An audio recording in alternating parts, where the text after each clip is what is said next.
The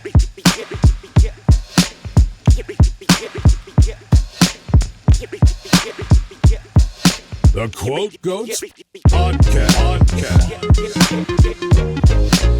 With your hosts, Tommy Guns. The Quote Goats Podcast. All right, man. We back in the building. Y'all already know what it is. I go by the name of Tommy Guns. It's been a minute, you know what I'm saying? Took a little hiatus, you know. Doing a podcast can be a lot. You know what I'm saying? Like, being in tune with everything that's going on all the time and juggling family and business life. You know, sometimes it's good to unplug, you know what I'm saying? But we back for another episode because the show must go on, you know what I'm saying? And we got a new friend to the room, you know what I'm saying? Somebody who told me they've been following the show for a while, and you know what I'm saying? He nothing but good vibes, so you know what I'm saying? I wanted to have him come through and speak his point of view on the Quote Goats Podcast, man. Y'all already know. I'm gonna let him introduce himself to y'all. What's good? How y'all doing out there? Go by the name of Artillery to God. Some of you know me, some of you don't. Either way, we here. Peace to the kings and queens. What's good, Tommy? What's good, man? What's good? Appreciate you coming through, bro. Appreciate you for having me. Yeah, man. I gotta pick your brain on a few, cause you know we like to talk about, you know what I'm saying, pop culture and the crazy shit that's going on in the world on this show, you know what I'm saying? But first off, tell me a little something about you, man, cause this is the first time we met, you know what I'm saying? I'm from Richmond, Virginia, you know. Grew up in Richmond, Virginia. Pretty much been rapping probably since 8, 9, I don't know, real far back. As far as I can remember, you know what I mean? So I've been rapping a long time.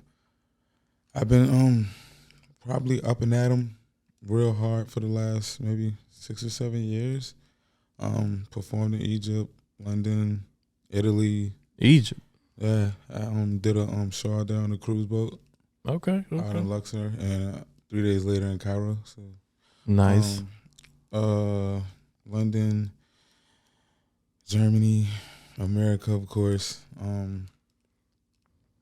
I host, I radio host, I battle rap, I build. You battle rap? Yeah. I started out as a battle rapper, man.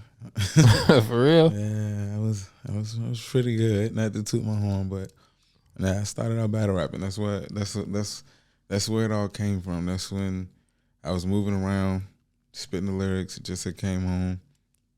Just moving through, started getting booked in different cities, different states. Yeah. You know, so names started ringing bells. You know, started attracting a lot of attention. Is money in battle rap? Yeah, it's money in battle rap. For real? It's money in battle rap. For like events or something like that? Yeah, especially for the rappers too. Some of these guys is making $10,000 to sometimes $100,000 a battle. For real? Yeah, they eating. Off of like ticket sales or something like that? Nah, that like bookings, like Booking Low Deluxe, Murder Mook, Arsenal, some of these. But I'm saying, Jack where's Boy the Man. revenue? Where's the revenue coming from though? The revenue they are charging for the tickets at the door. Okay. And I mean, of course, they said the closer you get, you know, the more expensive they get. They making money off the views. They making certain people like Smack. He's just started his own app. He charged $7.99 a month. Okay. So all his battles drop on the app. They're not on the internet anymore. So they found a lot of ways to monetize it and stuff like that. They starting to shift their traffic in other directions now. So okay. But it's still kind of like an underground thing, right? It's actually big now over the last couple of years. It's to the point now where at the BET Hip Hop Awards, a good maybe 20% of the performers are battle rappers. Really? Yeah. They actually usually they have about one battle rapper per cipher sometimes. Okay, when they do the cipher thing. The hip hop cipher. Then actually over the last 2 years, they've actually done live battles on the stage, like in the middle of the Hip Hop Awards. Oh, okay. They'll pick 4 battle rappers that are known people in the industry of battle rap. I believe the last one was T-Top, Shotgun Suge, DNA, and It'll come to me eventually, but it was 4 individuals that did the event, and they basically battled up there. They did two one-on-one for 2 people in the end. Yeah. You know, they clashed and came out the winner. I know T-Top won 1 year. T-Top did win 1 year. So yeah, they up there though. Right But there. is that the shit same like? place where Jay-Z perform at. That's Is what that it's shit about. really like? It's not off the top though. When you have an event like that, it's like you prepared. You know what I'm saying? It's hard to put a box on battle rap now, because you really don't know. It just depends on the opponent. Right. You have some guys like Charlie Clips or Hollow the Don, where they could just start freestyling a rebuttal, and then 20 bars later you realize he's still freestyling. And But they be saying some like outrageously clever shit to where it seemed like it's orchestrated. You know what I'm saying? It's definitely you know who your opponent is, so you do get time to kind of get your rounds together. You know. Yeah. Because the concept of choking wouldn't happen if you were, going out the top, because you would just think of anything to say. Yeah, so yeah. you can only choke because you rehearsed something and you don't know the lines. But it's more. I think it's more intense that way, because like when people used to freestyle and do the battle rap thing, it's like they would meet at the barbershop and they would hype people up. Mm-hmm. But when they actually start telling people, hey, in 2 months you have him, Yeah. and you get the research, look the person up, and your pen get involved. Start studying the motherfucker like a UFC fight or some shit. Watching videos. I think battle rap is only as great as it is now because people are using their pen. Right. Okay. I think that's what made it more professional. Right. Because we always had battle rap, We always had it. 106 in Park would have created a battle industry if the freestyle thing was, it came down to the pen. Now people are approaching these 3 rounds like they're writing 3 verses. You actually getting a diss track put on you. But live. You just don't see it in the mainstream so much. You see it here and there. You know what I'm saying? Me personally, like me growing up, I've been rapping since I was like 14, 15 or something like that. But I was never like in school, like battle rapping people like in the cafeteria and stuff like that. You know what I'm saying? Yeah. Like I was more like, I was a dude that was kind of writing poems and stuff when I was younger, and then that evolved into like, it was a studio like the next city over. You know what I'm saying? I went there with some homeboys, wrote a song, found out I was good at it, then got in a group with them and ended up writing all the songs, and like kind of naturally, didn't know the technical side of it, but kind of naturally had the inclination to be able to like figure out like a song structure and put it together and like play with my voice to make myself sound like whoever I wanted to sound. That was my like venture into like music. So I'm from Alabama. It was no battle rap scene, you know what I'm saying? You got a point. Now I'm thinking about it. You got a point. It was more up north more than anything. Definitely. It was Philly, New York. Definitely. You know what I'm saying? We saw that shit in movies and shit, but we wasn't just... We was doing it for fun, but niggas wasn't like really like trying to get super nice with that shit like a New York thing, It wasn't viewed as a career. It was just viewed as like, it's like a hand wrestling match, Yeah. And crazy, even that is now a famous sport. But it's like those moments though in history where you go back and you like, yo, I didn't know the technical stuff, but I could structure and get that's like the pureness of hip hop to me. That's as fun as it gets. Right. I feel the more technical it starts to get, that's when it starts to feel like work. That's when it becomes a job.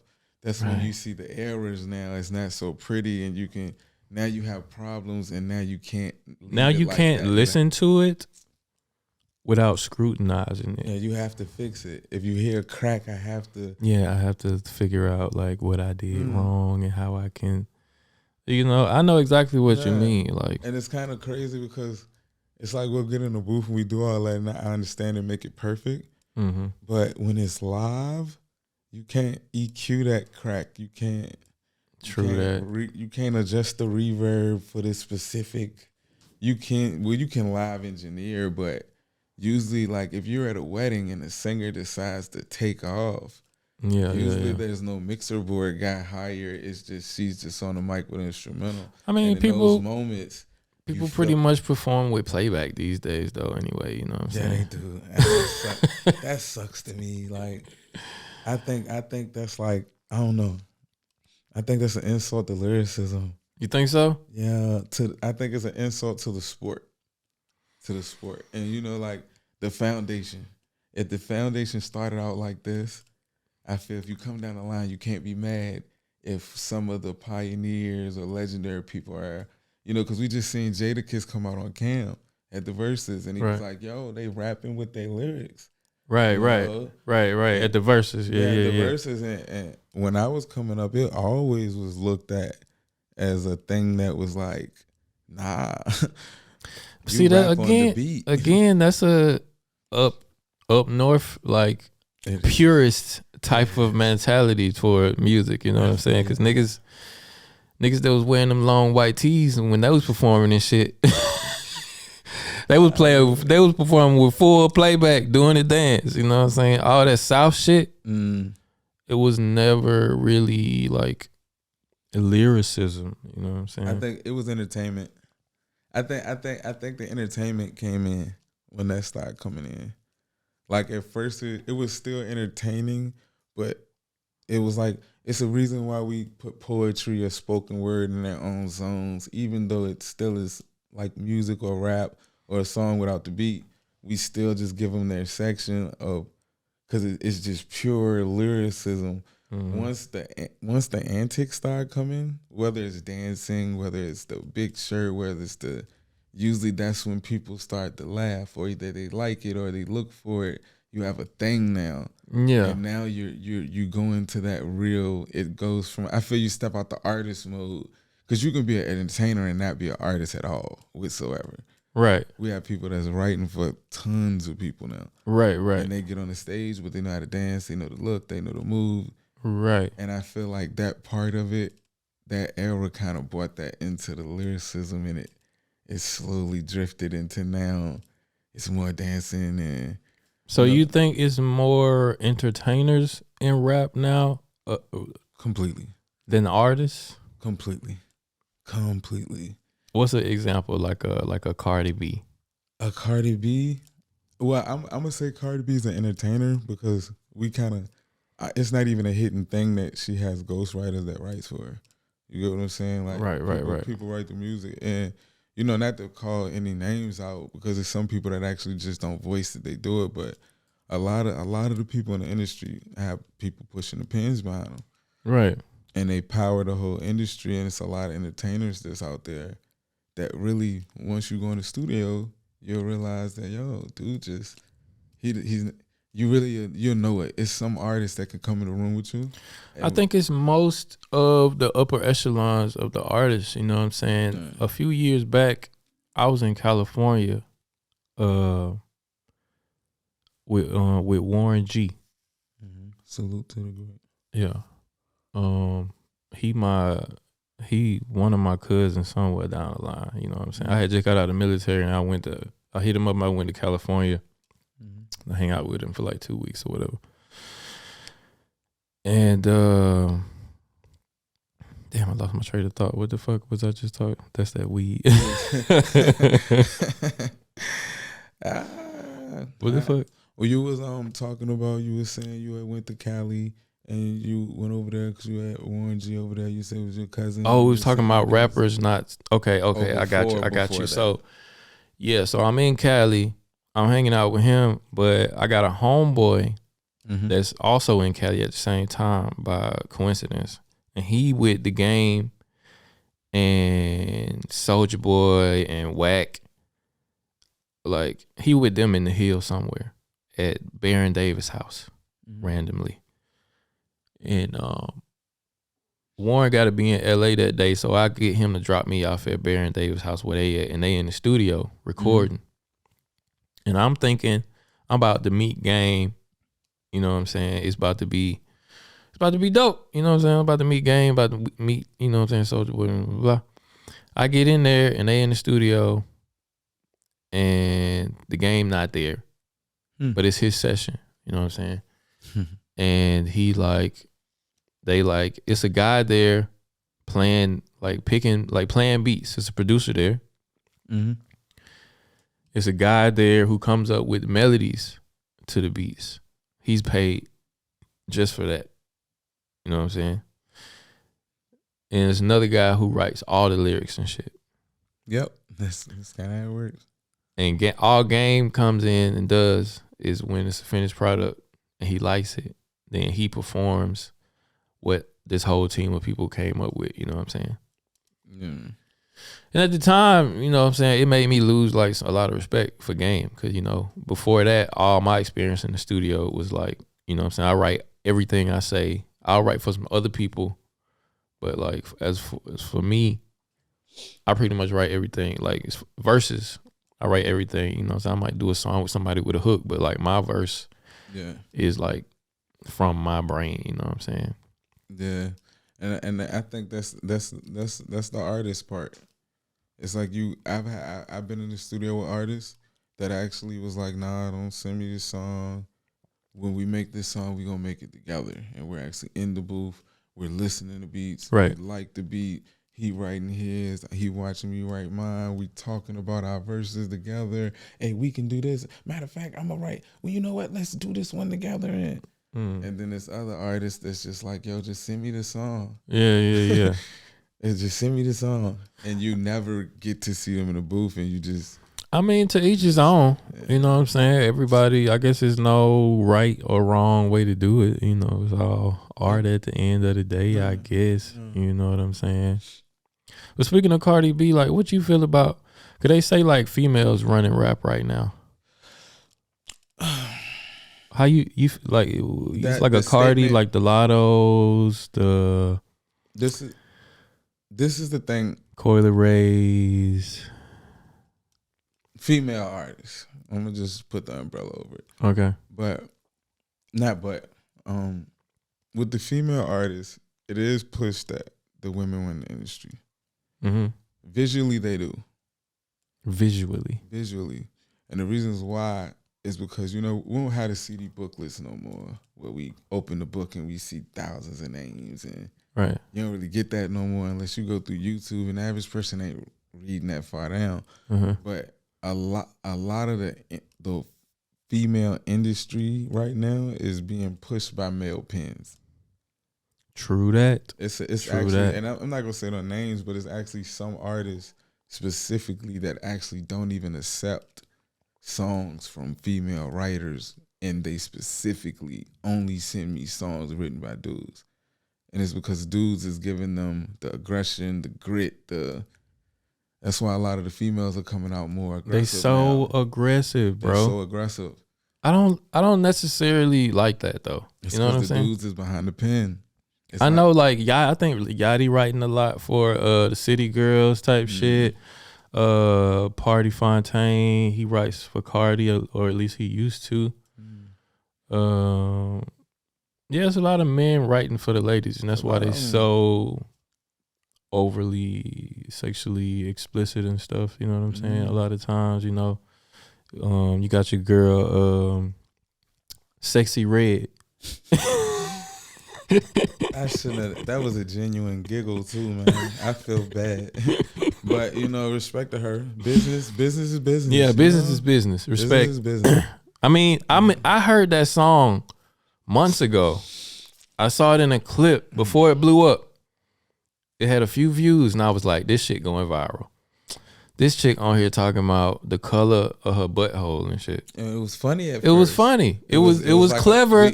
How she worded it. We thought it was a parody. We thought she, you know, we wanted, half of the people didn't play, they even know it was a whole song. It was just a clip of that part. Yeah. And that was just going viral, and girls were laughing. Next thing you know, the single just. They had to make it a single. It just. But I saw the vision when I first seen it. It was like the same feeling I got the first time I heard like Bodak Yellow on like World Star back then before Cardi blew up and shit. I was like, this some ignorant shit, but it got that factor. It got that factor that people those type of people gonna eat it up. Cause you know my coochie pink, my booty whole brown. It's a template. Pound. It's clever. It's a clever template. That's what it is. Definitely. Somebody realized, oh, that's a hit song. Well, let's make more. Yeah. No need to reinvent the wheel. It's a lot of no reinventing the wheel going on right now. But it's wild though that a chick can get on the track talking about her butthole. It's just like that shock factor of the song, I think. And she was just at the BET Awards in the crowd, had the whole building singing it loud with her. It's a hit. Yeah. It's a motherfucking hit. She was just at a high school too the other day. She was getting a lot of scrutiny because of that. But I don't think she should be at no high school necessarily. The scrutiny was, I don't know. It's kind of one of those things. It's like it's a dirty faucet, but you still take the water out of it though.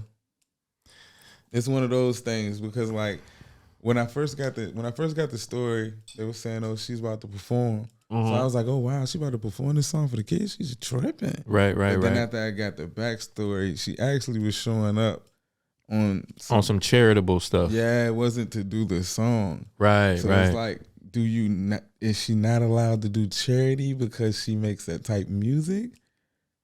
That's why I said it's like it's still water, but the faucet might just not be. It's not packaged right. But do the kids not get the charity? I mean, was it her high school? I don't know. You know what I'm saying? And she didn't perform the song, but they did play the song the kids and they went crazy. And they were like, "Get off the floor."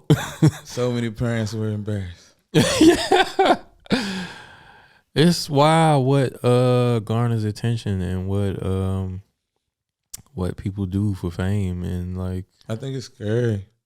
Because for every hit song, it's a certain area of a generation that comes out with that style. Right. You never get a Nelly and not hear somebody and be like, "Oh, he got Nelly flow." He got J flow. Yeah. Oh, he rapping like Gucci. Oh, he rapping just like Lil Wayne done started a whole industry of his own of auto-tune, Future, all these new artists that Lil Uzi Vert, all swinging from the Lil Wayne, that vibe. Playboy Cardi. So it's like the song's a hit, but what's the ripple effect? That's what I want. Oh, it's definitely gonna have. Yeah, because this rock just dropped in a pond. Yeah, in this moment, so it's gonna be 1,000 sexy reds that's gonna take it to another level. Wow. You know, and I feel it's fueling something that spills out into our regular social life. That's why it's like the music. Of course it does, man. Music is like a soundtrack to life, and it influences it. You know what I'm saying? That's why I talked to DMC from Run DMC on here, and I asked him. I was like, I can't remember how I worded it, but I asked him like, do you think like the content of music these days is like perpetuating a lot of the culture and the behavior of the people that's listening to the music, you know? Because I think it does. It really does. And he was like, no. I can't remember how he worded it. He was like, it doesn't perpetuate it, but it makes it seem okay or something like that. But I think it's a direct cause and effect. You know what I'm saying? People take this shit to heart. Yeah. You know? And social media kind of has us in a time where part of the circumstances is people kind of pick and choose certain parts out of stuff. Right. That fits whatever their agenda they push when they're trying to, say something. Right. But I learned when I was going through business courses in college, I learned that they have a rule of 3. If a person sees something 3 times, you're likely to get the sale. You walk in the store, see the Pepsi can crushed up on the counter. Right. You pay it no mind. You go outside, bus goes by, little girl's drinking a Pepsi. You walk in the house, you see a Pepsi keychain. When you walk in the store and you're thirsty, the rule of 3 is you're most likely gonna subconsciously get the urge to say, "Let me get a Pepsi." Right. Familiar, that's a hard word to say. You get familiar. Yeah, I got what you're saying. So it's like, but in business and in that concept, this is what it does. But it's like when you take that same brain, that same mind, and cross it over to all these other subjects. Oh now when someone hears it over and over, it don't do that.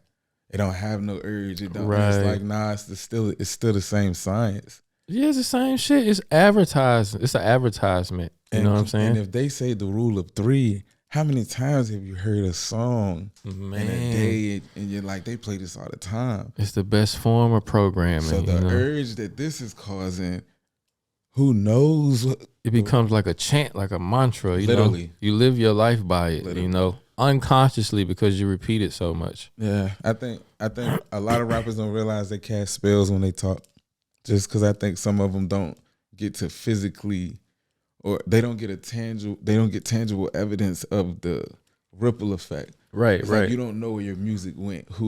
All you know is you're famous and they all know you, but you don't know what they do in their house when you're just making music. Right. And I think that's what they're missing. Is like, yo, you sent that out there.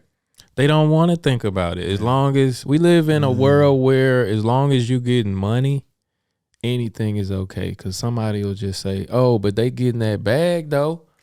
You know what I'm saying? They getting that check though. And then another thing, bro. So it's okay.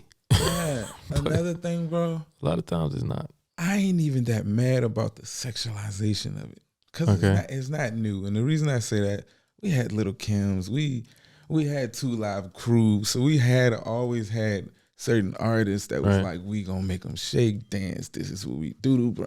It goes back to the beginning of hip hop. Right. Well, not all the way to the beginning, but you know what I'm saying. Yeah, you know what I'm saying. So it's been there. The thing that annoys me the most is the ones that did it actually still were artists, though. If you got Lil' Kim out there, Lil' Kim still had hot songs. You would sing her lyrics. A lot of these chicks, she was the whole package. a lot of chicks don't even know the words to some of these songs. They just know the hooks. Or they know 15 seconds of it from a TikTok and video. To be honest, the producers is really making the hits now. I don't think the pins. Now you still have your Kendricks and you have some people making, and I hear dope stuff. Not saying the new artists aren't dope.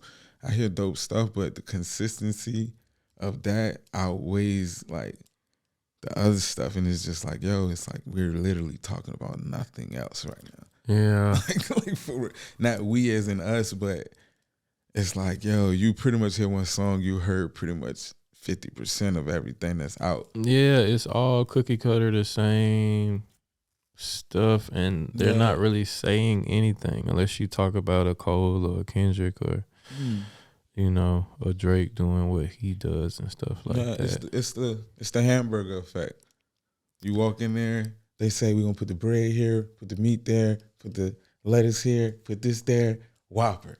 Then they're gonna say we're gonna put the bread here, meat there, lettuce here, tomato there, bread, double Whopper, and they give you all these names. Yeah, but at the end of the day, you're still just getting bread, lettuce, cheese, and a burger, and they're just rearranging it. And that's kind of how people do with their music now.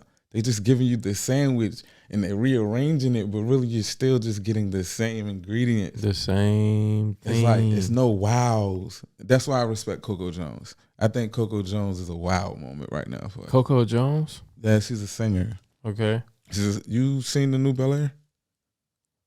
Yeah, I seen like the first season of it. She's Hillary. The dark skinned chick. Yeah, she's actually an artist, and she's I know she's an artist. She's nice. She's phenomenal. Phenomenal? Yeah, she's real. That's a big word. I think Coco is real R&B. Like seriously, like 90s R&B. Like, she better than like SZA?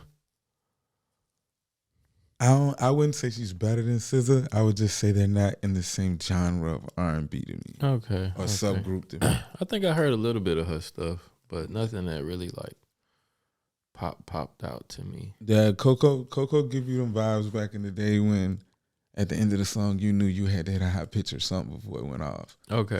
She sound like that era. She's like a real singer. She's a singer. And it's soul. Okay. It's soul. And she we not getting too many wows though. We're getting amazed like the Sexy Red thing. It wasn't a wow, this is a legendary. It wasn't like a Drake effect or it was it was like a shock value. It's this one chick kind of blowing up on TikTok, or she blew up on TikTok.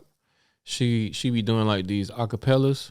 She's not like mainstream yet, but like when she do an acapella, like everybody uses it on TikTok as a sound. You be on TikTok? I'll be on there. She the one saying that you go like, I'm high, I'm from outer space, like evolution in my veins. You talking about I'm gone. I've been far away. Nico. Something like that. In Nico. Yeah. Yeah, something like that. Yeah, It's INIKO. Yeah, she's like kind of strange with it, but she's like really talented though. She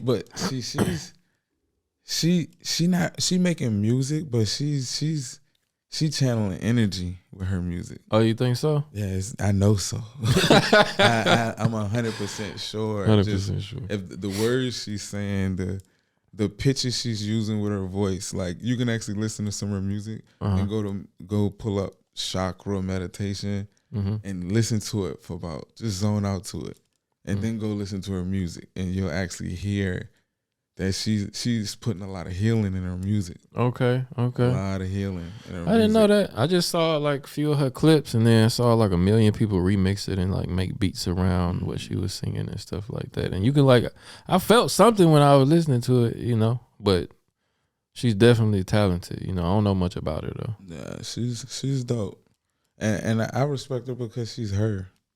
Yeah, she seems like she's her. She's like really herself. It looks like she literally wakes up and says, "Yo, I'm gonna do this today, and it's gonna be dope."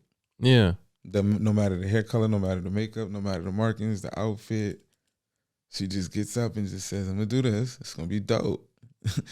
That's why. Yeah, she really seems like she's authentically her. You don't get that much these days. Everybody's like a copy of somebody else. Yeah, it's like artists are like they get stuck in a little bubble. And I think the fans, not the fans, but social media has a lot to do with it. Because once you do something for too long, people expect that to be what you do. And once it strays, they ridicule it on the internet. So yeah, but for that reason, like, I don't know, it's because I'm getting older or something. But like, if I'm honest, like, I don't really, like, music a lot of times doesn't really, like, get me excited. Like the music I hear coming out, you know what I'm saying? It's not. I rarely hear a song and be like, wow, you know what I'm saying? Who you listening to right now? That's the thing. I'm not really listening to anybody. You know what I'm saying? I listen to podcasts more now than music. I don't know if it's because I'm a podcaster now, but like, I tattoo and I put on music sometimes, but sometimes I just put on a good podcast and like we either listen to it or we talk about some shit we heard in the podcast. Cause like it's like I've heard every angle and every storyline in rap over and over and over and over and over again. And it's like I can put it on passively, but I know for a fact I'm not going to hear anything new in a rap song. You know what I'm saying? And it's not like driving me to like be in it like I used to be in it. You know what I'm saying? I think it's a vocabulary thing. And the reason I say that, I think a lot of the guys, they really are putting their heart into what they're doing because, you know, it's their passion. So they got to be really going hard at it. Yeah. I think the vocabulary is just lacking. They just don't have the words to really simplify their story down to the point where it sounds like it's specifically them and just not what goes on in the hood. Because it's so easy for some people to get it. Once you on and you one of them dudes, you can just say anything on a song, like a Future or something. Because Future don't be talking about shit, you know. But he know how to make a good ass song, and he has a track record. Yeah. So now he doesn't have to say anything on the song as long as it sounds good. And he got a lot of sons that jumped in the game under him that ain't really got that track record, but can mimic his style and find their own little niche in it, and then do the same thing and be a vibe. You know, a lot of these niggas just like little vibes that bitches attached to, or like they get some attention on TikTok from it. It's like everybody a gimmick rather than being a true talent these days. Yeah. You know what I'm saying? And I can listen to it passively, but it doesn't move me unless you're talking about a Joyner Lucas or something like that. You know what I'm saying? Man. Every time this nigga drop, Like when he dropped, I can listen to it. I can watch the video, and the video is always so poignant and on point to what he's talking about. And a lot of time he tackle like real issues and stuff that, you know what I'm saying, are real poignant to the time where he drop it. And it's like, that's art. You know what I'm saying? I can watch that and be like, wow, he did that. And it'll make me even comment on the shit like, hey, nigga, you did that shit. And I don't even comment on niggas shit. But when it's just a cookie cutter song somebody threw out there, it's like, okay, you know, I've heard this a million times. We lucky we got a Joyner in this. I'm gonna be real.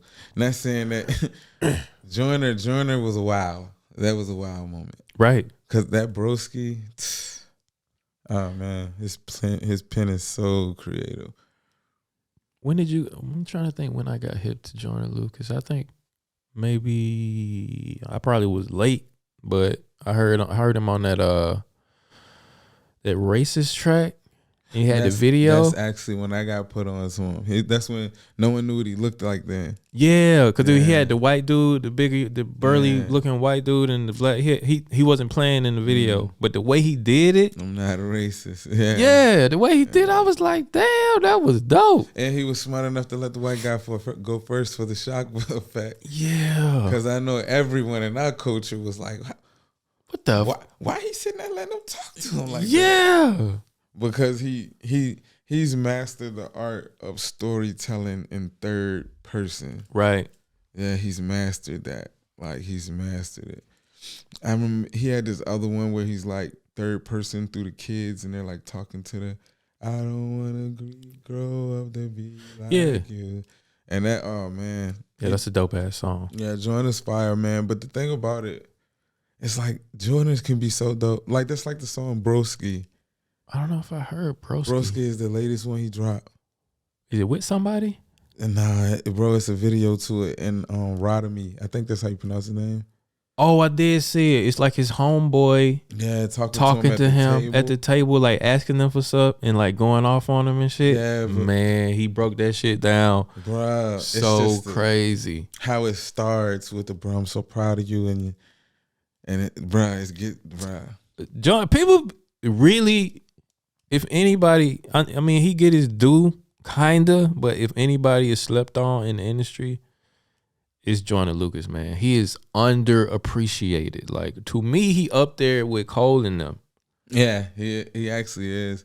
I think the reason Joyner is in the conversation, because he's still up there. Because, you know, Chris is working with him, Eminem worked with him. He up there, so but he like 1 foot in, like, I think he doing it all independently, too. I think he's up there, but in other places though. I think in the average place that I'm usually in, the most of people they flock into the urban. Joyner don't really give you that. Joyner, when you see Joyner, he's a light skinned guy. He's relaxed.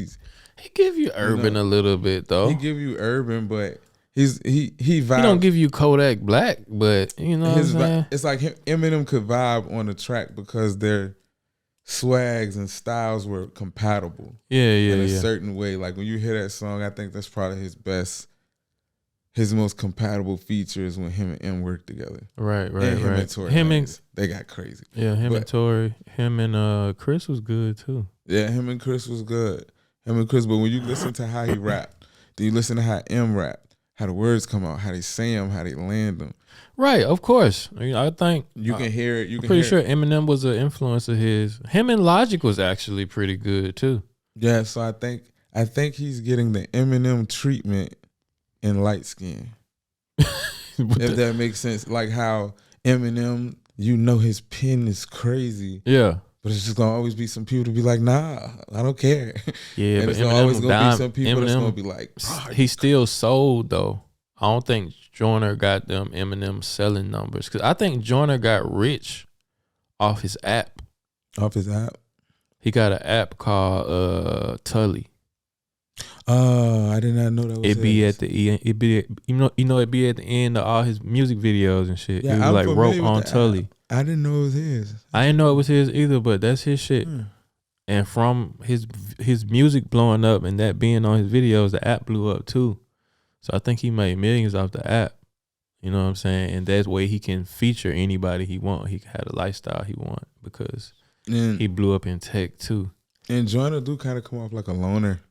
That's what I'm saying. That's why he kind of on the outskirts of the industry, but he just as dope as any and everybody. He not socializing. Nah. You don't really see Joyner in the pictures with 5 or 6 of them, and they all.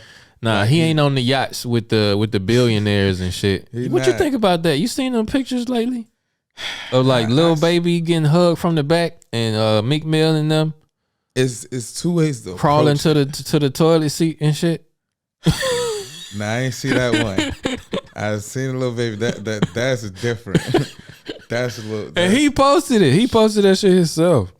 And then they was on the plane, and he was like, "Bro, you can't be." It's 2 ways I approach it. Okay. I don't have the type of money that they got up there on that plane or on that yacht. So okay. I don't know how happy you possibly can get to the point where y'all are having fun like little kids, and no one cares. Right. And on the other aspect, y'all could be doing some weird stuff. Right. So that's how either y'all happy as hell and y'all literally, when I see Lil Baby genuinely laughing, giddy, and it's like you and your homeboy throwing the pillow and you're like, bro, chill for and you're like, oh, you know. But from the angle, it just looks like a Lil Baby in there with this random white guy, and they just some people don't even know who he is. Right. They just think he's just in there with a white guy. What's his name? Robert Kraft or some shit? I thought it was one of Rick Rubin. I thought it's probably both of them. They had like a white party or something. Yeah. But everybody was there who's somebody, you know, Jay-Z and them was there and all type of shit. But and the thing I think that threw people the most is because we really ain't see them get fondled. We ain't see nobody kiss nobody in the mouth. Right. We ain't see none of that. All you see is that all of them are smiling and laughing and having a ball. But they kind of got them in compromising positions and shit. You know what I'm saying? They be looking kind of. See, I ain't see the Meek one. I gotta see the Meek. Maybe I gotta see the Meek Jane. The Meek might alter it. Cause when you said the Meek crawl it, I ain't see that. I seen the Lil Baby though. You seen the Lil Baby? Tickled and all that shit. Let me see if I can pull that shit up real quick. Yeah, I ain't see the Meek one, man. But there's been a lot of stuff like that shaky though, man. Man, that Instagram timeline, man. Sometimes I gotta unplug for real, cause you'll get lost in a warp.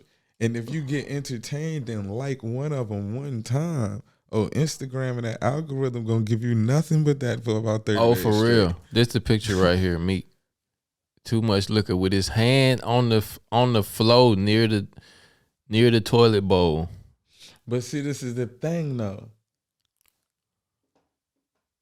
What's the thing? The thing is, what screams homosexuality in there though? Because I've walked in the bathroom in a party and seen. I didn't say anything about homosexuality though. No, not that. But I'm just saying. I'm speaking on the topic because really, they roast them and saying, they in there being fruity with the people. Right. You know what I'm saying? And that's what they do. And I'm just saying from the 2 angles. You could be right, but I'm just saying, just on the other flip, I've literally walked in the bathroom to use the bathroom and seen my homeboy stretched out, and I'm like, bro, hey, Brian, here done passed out on the back. But you're a grown ass man though. Are you about to pull your phone out? You know what I'm saying? And take a picture. On the floor of your hand stretched on the floor, talking about too much liquor. Nah, I wouldn't. I wouldn't. Me personally, I wouldn't be doing that. Like, what the fuck? And the thing is, these are like macho, full of bravado rap niggas.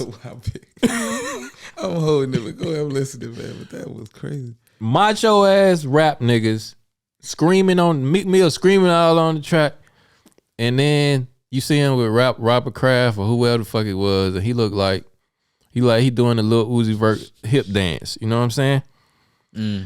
They were wearing that hip dance out.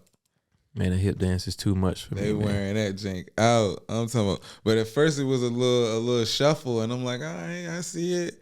But now the hips is moving too much. They belly dancing at this point, bro. Like seriously though, if you go back to the Hawaiian and you see Yeah. they They getting belly close. dancing, They man. getting close, And they arms moving all over. It's like, and I they don't- like they getting it out there. I get every generation has dance moves, but they getting progressively more sassy. You know what I'm saying? And I can't fuck with it. And the thing about hip hop is hip hop has always had a competitive undertone.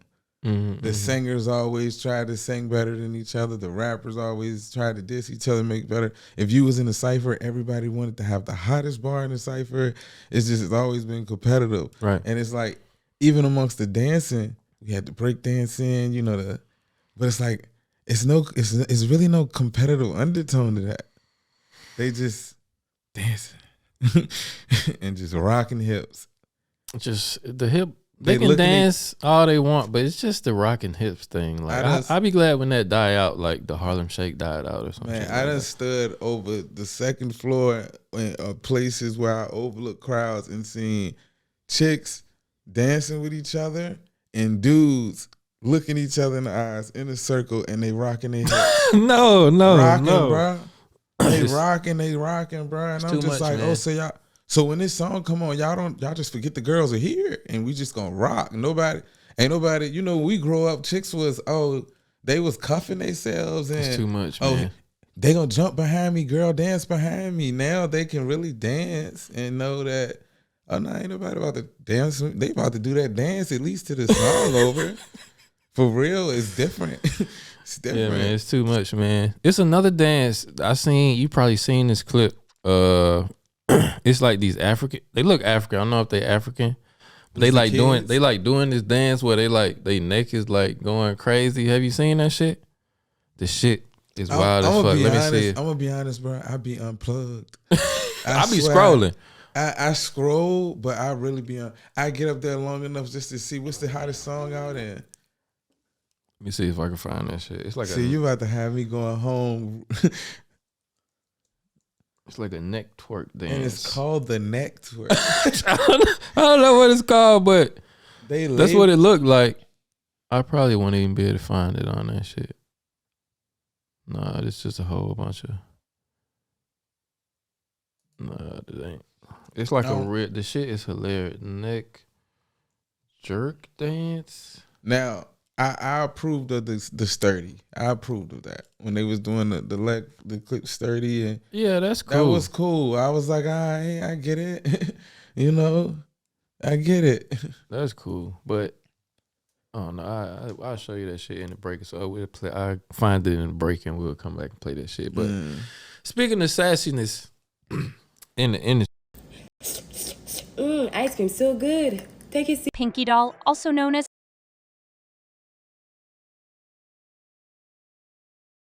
we're gonna talk about her next. Every time it paused, her face is just in a weird way. my bad. But your boy Drake. Okay. What do you think about men wearing nail polish, like colored nail polish? Because your boy Drake is out here with the pink flower nails and the yellow nails with the blue pinky type shit. You know what I'm saying? I'm going to say, on behalf of the light-skinned side of him, Drake might be trying to emulate the old school pimp thing. And the reason I say that, you gonna give him that caveat? And the only reason I'm gonna say that, you said the pinky. That's the only reason. If it's on the pinky, back in the day, Snoop, the pimps, they would do the pinky thing. Now, but just the pinky, I never would do it. But what I'm saying is, he's been pushing the champagne poppy ladies man, cutting hearts in his. He may feel like but cutting hearts, having cuts in your hair is like more masculine. I mean, a heart in your hair is not the most masculine thing you can do, but yeah, his target taking it to the nails is crazy. Have you seen it? I think a man shouldn't care so much about his image to the point where you start decorating it. That's him right there with the. It's not his pinky, so it's not. On no pimp shit. His ring finger's blue. and the rest are yellow. Somebody gonna be watching this and saying the science of it. He took an oath. The yellow means like I'm gonna be honest, for real, I have no idea. I have no idea whatsoever. What do you think he's? And the yellow so yellow, it's like it's blending in with his finger. He tried to match it with the state property jacket he got on. But the state property jacket is like, Or maybe he's trying to match it with his drink or something. But come on, Drake. I don't know. He always has been like sassy though. Yeah, I mean, in all his pictures, he always like poking his lips out and shit. he just thinks he's I don't know. Maybe he just thinks he's too pretty for his own good or something. I don't know. He actually even made a song like that. Yeah, he do got the "I'm Too Sexy" song. So maybe he thinks. And then that's why I said sometimes you just got to go to the root.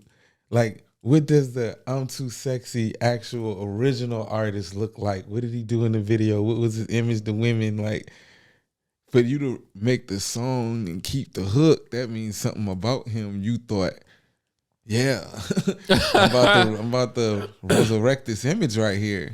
Yeah, maybe. And he was one of those in the video. He's flexing his pet. If you watch the video, matter of fact, in his video, part of his scenes are scenes out of that guy's video where he has on a bodysuit.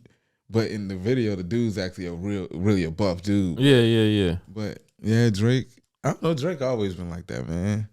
I think after he gave With us the that, fingernails though, Yachty was doing that shit for a while, and him and Yachty started hanging out, and now he painting his nails. I don't know. They do what the fuck they want to do. It's weird to me. I would never paint my nails. I don't think it's a masculine thing to do. And I think he has some kind of angle behind it. Maybe he's trying to get the gay community on his side because he's trying to get Bad Bunny numbers. I don't know, cause it's like if you just think of what the polish does to your hand, you know. It's like me having on all white right now. It's a certain way I'm gonna move around stains. Eat. Right. Like when you watch a woman get their nails done, the way they have to move for the keep rest them of the intact. next 2 weeks, or it's I chipped it. Right. And it could be the lightest bump. Right. So basically, Drake is walking around moving his hands and fingers in a manner to not mess up polish. That alone is like an L for me. It's just the position. So he moving feminine too. It's impossible not to, because you got to protect the polish. You're going to mess it up at the event. Oh, damn. Now you holding the glass with the pinky out. And that's why we see all the fingers, is because now you have to move your hands in a way where this polish going to get you through the night. Because the chicks, they guard that. They opening doors with the tips of their fingers and everything, trying to protect that. Oh, yeah. He all pretty boyed up too, That so mean- he probably. Wow, I didn't even think about it we from that walked angle. in and Drake would have been in there with his hands like this, like, "What's up, bro?" So like, and that's not, to each his own. To each his own. But I'm just saying, if you paint the visual of just what the activity demands from him to do, He doing everything with the tip of his finger, like it's like, hey, I'm not gonna say what it looked like. I'm gonna just paint the picture. However the people take it to each his own, But I think, hey, like I said, to each his own. But I do think if you are moving and you're a public figure, you might as well Lil Nas exit out. Lil Nas exit out. Not completely Nas exit out, but you get what I'm saying. Just rep your thing. I mean, it's all kind of rumors in the industry. Saucy Santana, it's a couple of them. Like, you don't really have to like be the macho guy. You can Drake can come out and say yeah, and the women are going to still like him. True that. True. They're not gonna care. I mean, if he take it too far, he gonna cause an uproar. But you want to take a little break real quick? We can. Then we can come right back. So we're back. So you say you run a label too? Mm-hmm. Empower Records, and I also run one called Commando Entertainment. Commando Entertainment is American based. Empire Records is German based. Okay, 2 labels. 2 labels. And you got how many artists? The one in America has about 7 artists, and the one in Germany has 4. Okay, all of like English speaking artists though. All English speaking artists. What do you think about German rap? I haven't got into the German rap because of the language barrier. Right. You know, like it's really how the language sounds. They have a war cry type of talk. You know how the Germans the language is aggressive. It sounds like vampire music. Yeah, whereas the French are the romantic. Like theirs is the aggressive, harsh. Right. So when they rap, the voice doesn't it just isn't transferred to my ears as an instrument the way reggae or Spanish music does. Right. Where I can not know what they're saying, but the rhythm and the vibe, you'll dance to a song and you don't know what the Spanish guy's talking about. Right. Bad Bunny's one of the top artists in the States, and the people that don't understand Spanish love his music too. Right. You know what I'm saying? So, but with them, I don't understand it, and if I can't get the instrument voice part neither, then I can't cling. And then the other part is totally understand. But there's an artist out here named Kevin Q and Mo Mitchell. I do like their music, but they actually rap in German and English too. Okay. So I heard of Mo Mitchell. Yeah, He been out here for a long time, I think. Mo Mitchell's dope. I think I did a show with him one time. There's a guy named Lyrica. He's fire. I just did a track with him. Okay. So we got a video coming out, so that'll be out here soon. I'm working with a couple German artists. I think the hottest German artist out here is like Luciano. He kind of sound like a German Pop Smoke. He do like the trappy type of. He's like straight up Pop Smoke style. You know what I'm saying? I've actually never heard that combination, German rap on a Pop Smoke style beat. It's not bad. I don't think it is. I think it's gonna be because that sound. I don't know. I consider it drill because the bass line, it sounds like drill, drill, whatever drill you want to call it, but it's a wave for that. And if you can find a rhythm on those beats, you automatically tap into the new whatever niche loves that type of sound because they can hear the same bass line over and not get tired. So they're just there to hear the lyrics. Let me see, Luciano.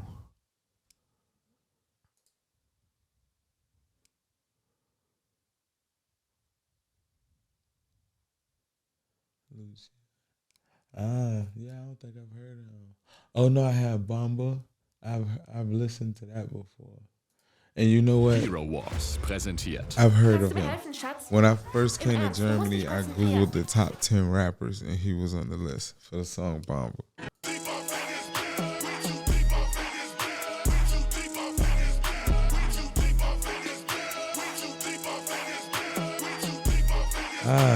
It's like the old school Atlanta sound.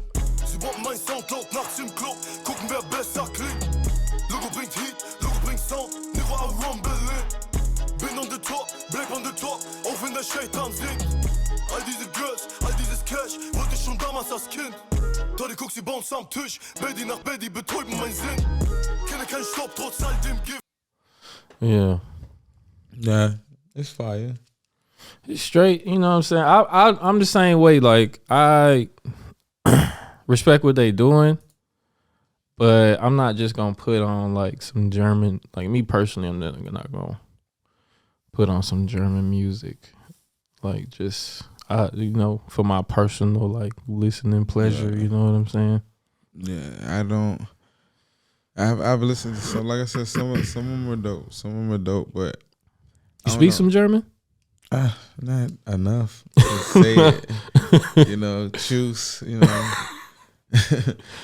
I first heard a motherfucker saying juice, I didn't know it meant buy. And I was like, why is everybody talking about I actually thought motherfucking juice? I thought juice was thanks. Oh, yeah? Because they always said it when I left. So I'm thinking, I got my food. Juice. You're welcome.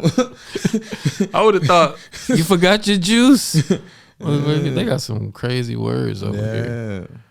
But, the language, I like Germany, but the language is a hard one for me. You know what I'm saying? I ain't gonna lie. I think Guten Morgen is fire, though. Guten Morgen. Guten Morgen. I'm rocking with that. I'm rocking with Guten Morgen. Like, did you have to take the classes to live out here, or? Nah, I actually came into Italy first. Oh, you did came a tour to Italy out there, first. started doing the music and stuff, moving around out there. Came to Germany about a year and a half ago. Okay. Yeah, so And set up shop here. set up shop, bro. Okay. I came out here, work with a lot of different people. Shout out to Emilio, you know what I mean, Emilio Lopez. He's on one of my business partners with Empire Records, so shout out to him. But I came through his spot at Empire, Empire Shisha Lounge. I work with Marita and Oli, upscaling uptown. Okay, They shout out opened to up them. the doors. Shout out to them. I rocked a couple of their events. OC was actually the first place I went to though. OC. OC. Whenever I enter a country, I always Google all the clubs and all the promoters in the area. And Right. then I inbox them. I screenshot my pages so they can see I'm verified, the numbers, send them the links, and I send it to them. And I say, hey, I'm out here now. I'm actually about to be staying out here. Right. Hey, I'm trying to work. I'm about to work with all y'all. This is who I am. Right. How do I fit into it? That's and smart. You know what I mean? OC was the first place that hit me up and responded. Okay. They responded and was like, yo, come through, VIP, gave me the mic, rocked out. Actually, I came back a second time after that, actually. Okay. And then after that, it just started spreading like a wildfire. And I mean, now it developed all the way to the point of me running a studio out here, you know. In a year's time. Year and a half, yep. Year and a half. Okay. Year and a half. That's smart though, because you gotta fucking, let yourself be known when you get to another country and shit. That's what I did when I first got out here. I linked up with all the DJs Yeah. that was playing at all the hottest clubs out here, you know what I'm saying? Did the DJ drops, Yeah. you know what I'm saying? Did a club type song, got all their emails and shit, emailed all the clubs, put together that press kit, you know what I'm saying? Shipped it out and really booked my own tour for years out here. You know what I'm saying? Never had a I had a manager. Self-sufficient. Yeah, I had a manager like one time, but that shit went south. It's hard to find somebody who you can trust to be your manager because there's so many snakes in the music industry. It really is. I had a manager before. She helped me out, She gave me artist development, showed me a lot of stuff on marketing, some things. A lot of things that I matured came from the foundation she set. Right. I think everybody should experience it. Right. I wouldn't say not to do it or to do it, but I do feel you should experience it just to see what it's like. Because you might get a good one. Yeah, and just to see what it's like when you take your hand off the wheel. You should just experience it. Just to. Like, I always tell people, just do a year with them. You don't gotta lock it. Just do a year and just make music and vibe and let somebody just answer the phone and call you. And when people tell you stuff, send it to them and just actually see what it's like to just not do that part. Right. And when you realize after you're done doing the music, like half the time you're either gonna notice what they did wrong, and when you leave, you're gonna learn how to do it perfect because you're gonna do everything they didn't do. Or either you're going to win and you're going to say, all right, we'll keep doing that. Right. So it's really a win-win unless you do 2, 3, 4, 5 years and That's when you but experience it. I think every artist should experience it. Yeah, you should definitely try to get a man. Because like when I was really making music like I was, I knew I wanted a manager because I was doing everything, all the business side of it, like the booking, you know what I'm saying, and being the artist at the same time, you know what I'm saying, putting everything together, the graphics. I was doing the graphics and a lot of times shooting my own music videos or paying people, directing my music videos, like whatever being an artist entailed to be a professional artist, I was doing it. And I felt like maybe it was taken away from the creative side of it, you know what I'm saying? Because I'm stressing about everything else, you know what I'm saying? So, of course, it'd be nice to be able to trust all that other stuff, the organizational shit, to a legitimate, competent manager, you know what I'm saying? Yeah, I completely understand that. Because I get to that point a lot. Like recently in the past, I always get to a point like that. In a certain couple months where I get overwhelmed. Yeah. And I realize, I ain't made a song in like a month. And I'm like, wait, what is going on? I'm having writer's block. Yeah. But I'm mixing though. And then I had to catch myself and realize that, once they put the money in your hand, now it's a deadline. Yeah, right, My right, right. creativity it doesn't. I'm the person that pushes the deadline because I have to, manifest it. Yeah, right. So when they put the money in your hand, you think let me knock this mix out. I'm gonna get to it. Then somebody else come, let me knock this mix out. I'm gonna get to it. And then one day you look up and it's 30 people coming to you in a week. Oh, Maybe 2, 3 this day, 4 this day, 5 that day. And eventually they're going to start doing 8-hour blocks, 10-hour blocks, 12-hour blocks. you gotta knock all them mixes out. Yeah, all them mixes out.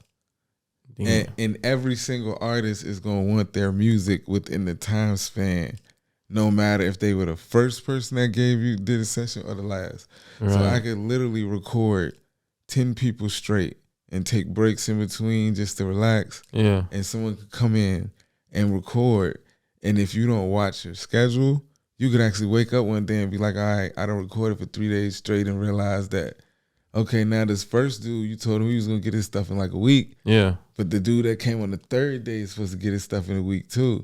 But you ain't started nobody's stuff because everybody been recording so much. And they could still come back. While you're working on their mix, they could come back a couple more times and add more to it. Damn. But when it's time for that deadline to come and you be like, yeah, today I was going to mix your song. You said you wanted to come do in 6 hours. And after that, I was so tired, I went to sleep. So I was going to do it the next day. And I had others. They ain't going to hit that. They just going to say, bro, you told me I was going to get it Monday. Right. And while all this is going on, you're supposed to write a hit song. Woo, with and all record that shit in your brain. And record it and mix it too. Damn, that's a lot. And man. that's when it gets crazy when you actually record the song, you write them and record them, and you look and you realize, yo, it's like 50 songs appearing in that mix. Shit. In their minds. But everybody else is dropping projects. Because they paying me and I'm getting theirs out the way. Yeah. I mean, you must mix pretty fast. Yeah, I try my best. But you get overwhelmed. So I can understand how, like, when you're doing the video, and usually when you take on those other hats, you will lose creativity. It's just the time, the energy, the vibe. Definitely. You got to be relaxed to do it. You feel good when you're creating. Sometimes you don't, but you at least concentrating.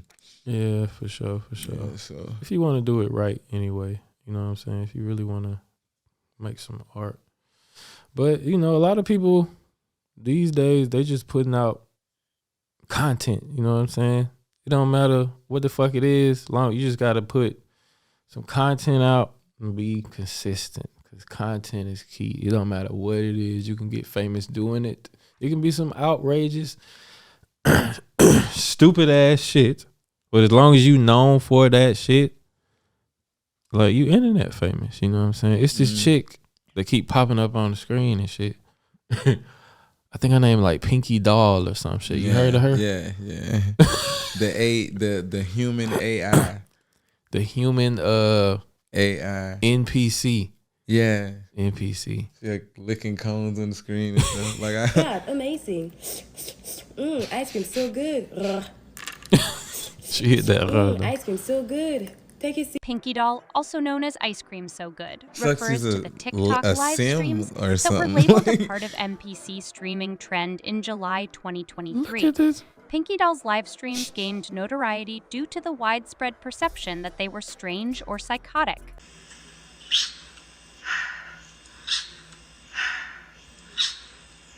The earliest still accessible TikTok on Pinky Doll's account was uploaded on December 24th, Oh, that's her 2022. regular life. Okay. A majority Yeah. of her This early is before videos she were of her became a twerking. smash hit. Continuing into 2023, Pinky Doll's account grew a Man, large what's following. going on?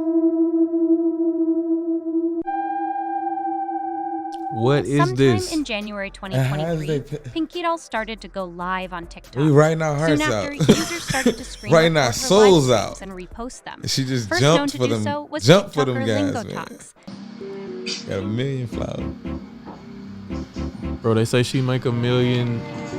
She make like 6 figures a month doing this shit. More screen recordings of Pinky Doll's live streams. For instance, TikToker Rohan11320 posted a Pinky Doll live with text reading, NPC Live.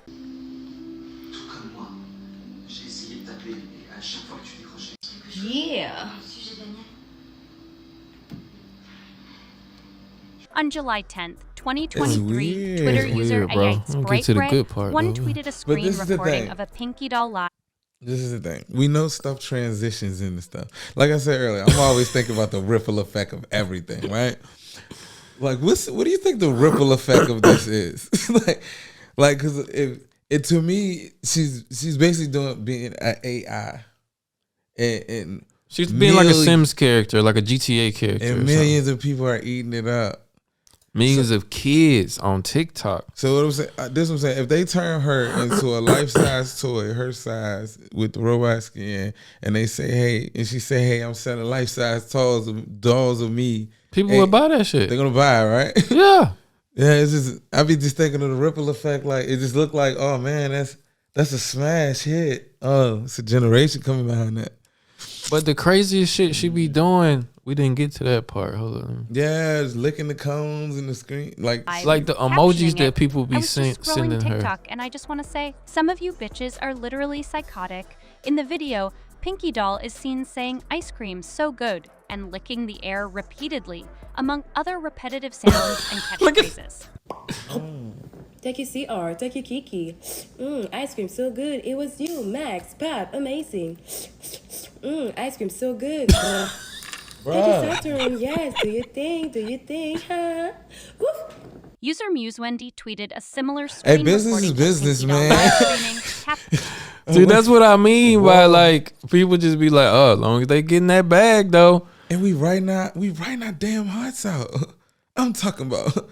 I just pinned something so crazy last week, and she just and ice cream so good. viral sensation smash hit. Smash hit. She got a whole kid living in the crib with her. Sometimes like some videos of her like doing that shit, and she be telling the kid like, sit down, and then she go back to ice cream so good. Like go back in the character and shit. It's so crazy. It's Imagine being a kid seeing your mama sit there in front of her phone doing that shit over and over and over and over and over again.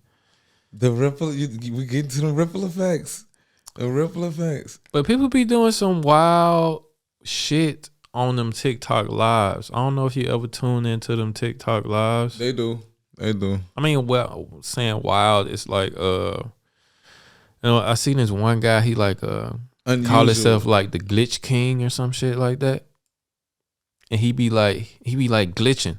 He be like moving in the camera to like make himself look like he like glitched to the other side of the screen or some shit, but he like moving so fast the camera can't follow him. That's what he, and like people comment like, oh, you the glitch god. Like, what the fuck is you talking about? Hey, The glitch king. And you know they used to tell us that you could make money in so many ways. But bruh, when we tell our kids you can make money in so many ways, bruh, it hits so harder. It hits so much harder. Pause. Like it's different. Nah, cause my homie Tuck watching, I gotta say that because he gonna pause me in person. He gonna be like, bro, you just said no, I gotta. Yeah, I feel But you. it's just like I don't know. It's different. It's different. It's hard to even grasp it because it's like an overload of visuals now. Yeah, man. Like TikTok is a monster. Instagram adapted they algorithm shit so that every other social media app, and it's like once you scroll, it's like, and they like clock your interests and shit. So it like catch you every time. It be having me watching them videos of this old dude in like the hills in like, I don't know, some Asian country or some shit, and he just be making shit.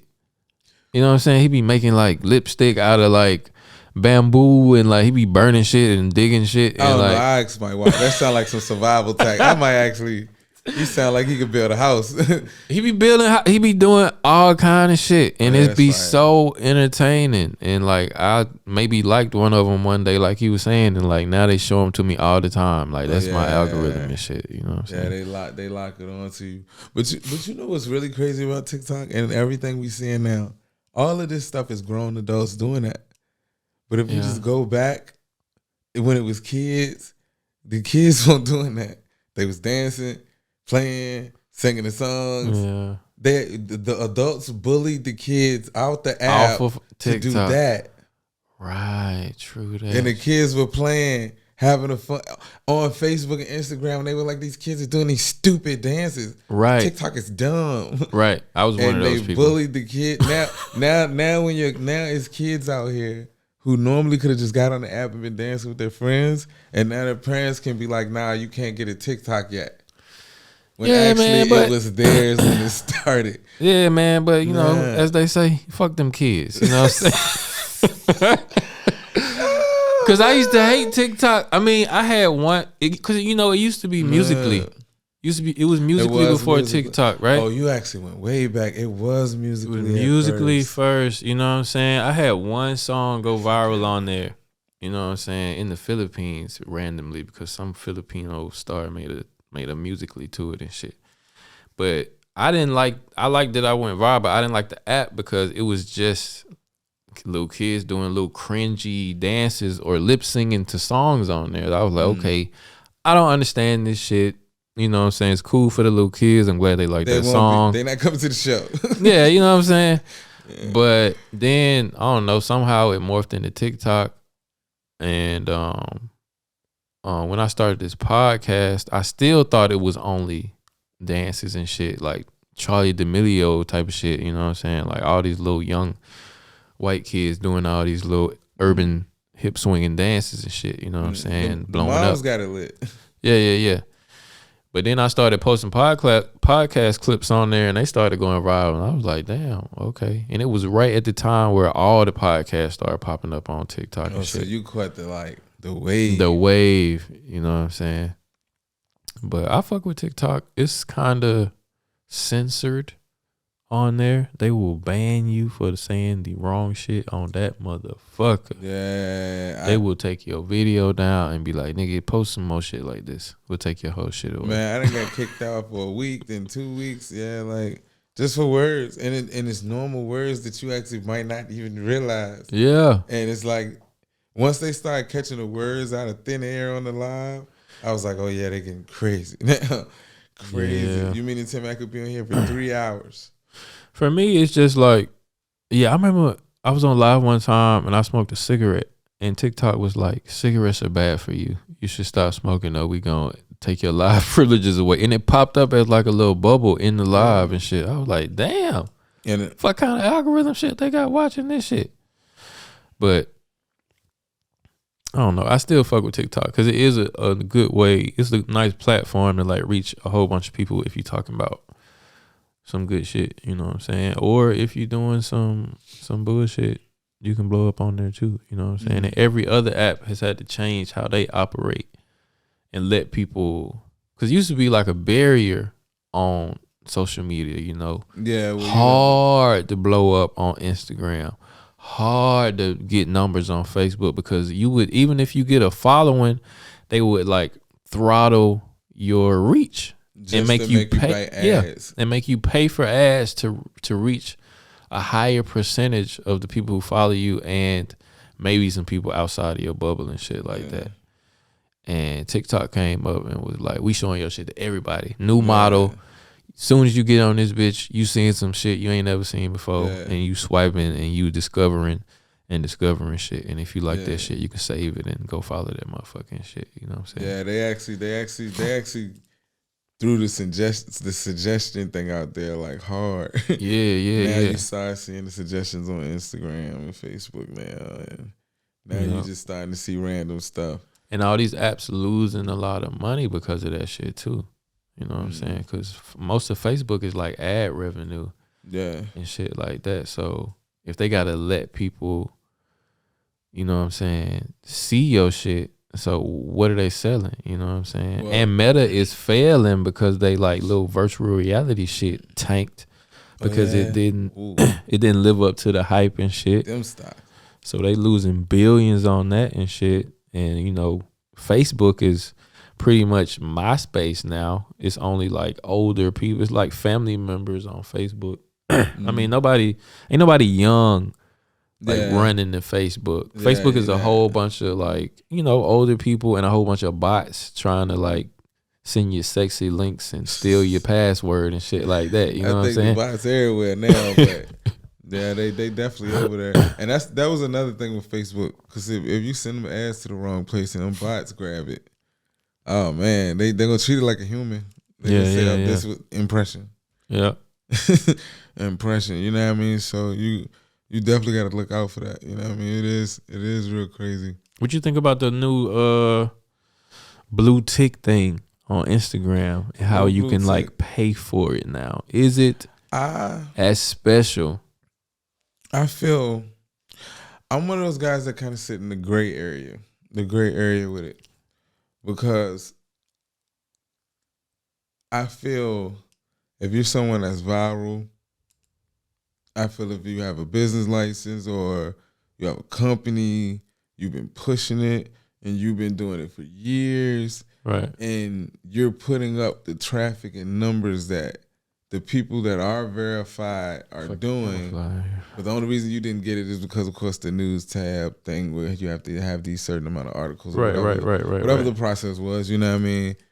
I feel if you actually are a brand, I feel you should get it for the protection, protect your page so it don't get snatched. Right. It does give you the support, so it does have its perks. Right. However, if you don't have a business license, you're not an entertainer, you're not, if whatever you're doing, if you haven't, matter of fact, like I'm gonna switch it up. Okay. If you have not mastered what you're doing in public and people acknowledge that you've mastered it, you shouldn't have a blue check. I feel, but that was the old model. That's the barrier to entry that kept people like that out of the old model. That's the thing. Like people like that now can just pay that. What is it, like $17.99 or $14.99 a month?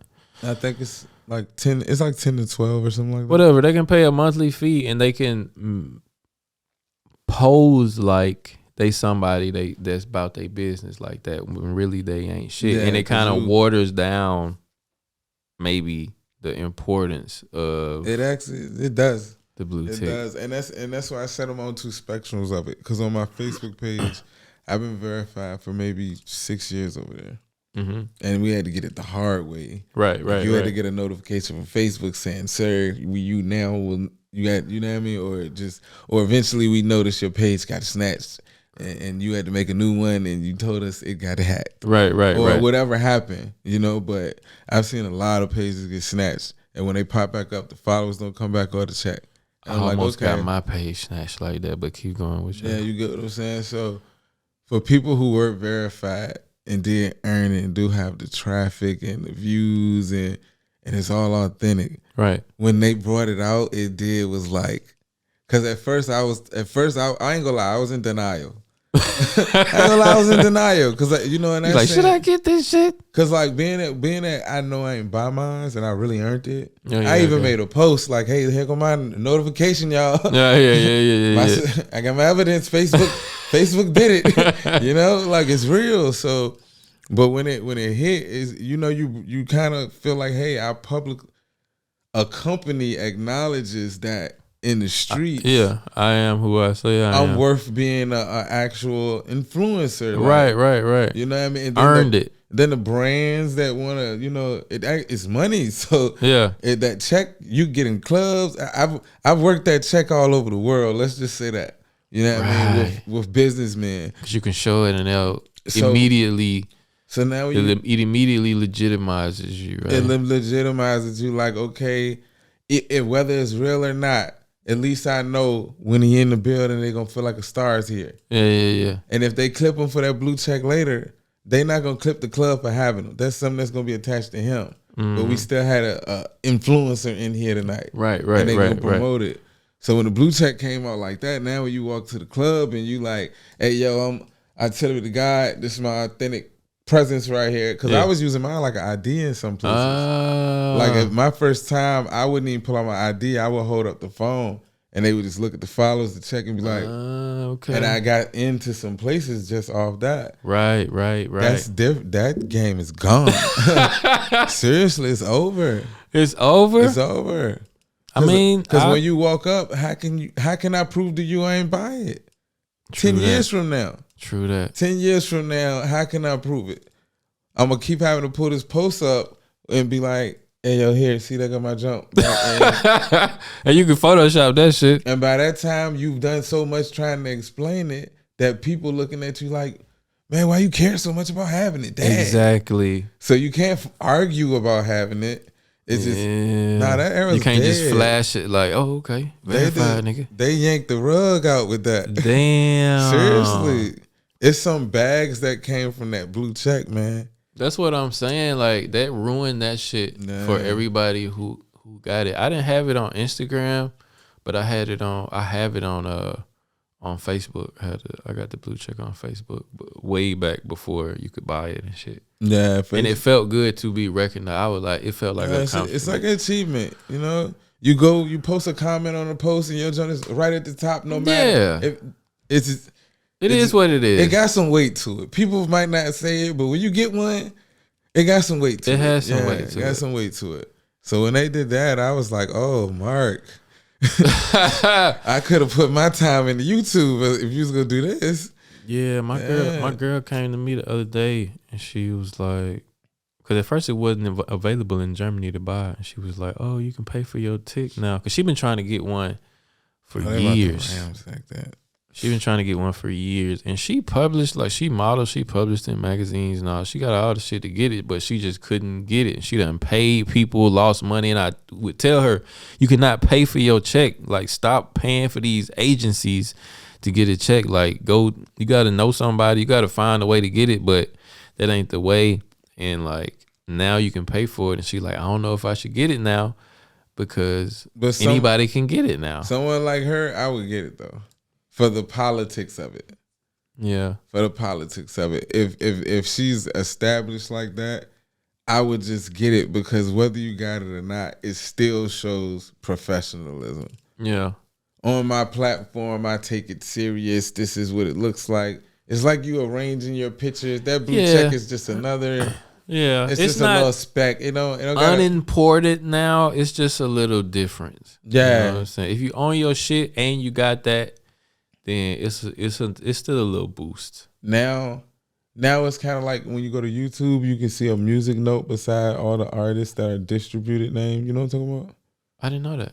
Yeah, on YouTube, like if you go to my YouTube or just different ones, beside your name, they put a music note beside it now. Okay. To show that it's a OAC official artist channel.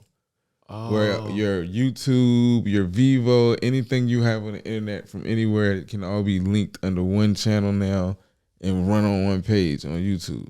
Okay. And they call it OAC. Everyone that has one, they put a music note so you can know that's the authentic presence of the artist on YouTube. Okay. So it's like, it's not their blue check, but it's like their level under it. And it's like the Meta blue check just became that level. It's like their music note. Yeah.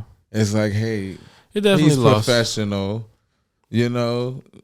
Because if you walk up to a person, they don't have it, they can be like, dang, you can buy them now, you know? Yeah, it definitely lost some value, but, you know, it is what it is. Everything losing value these days. Yeah.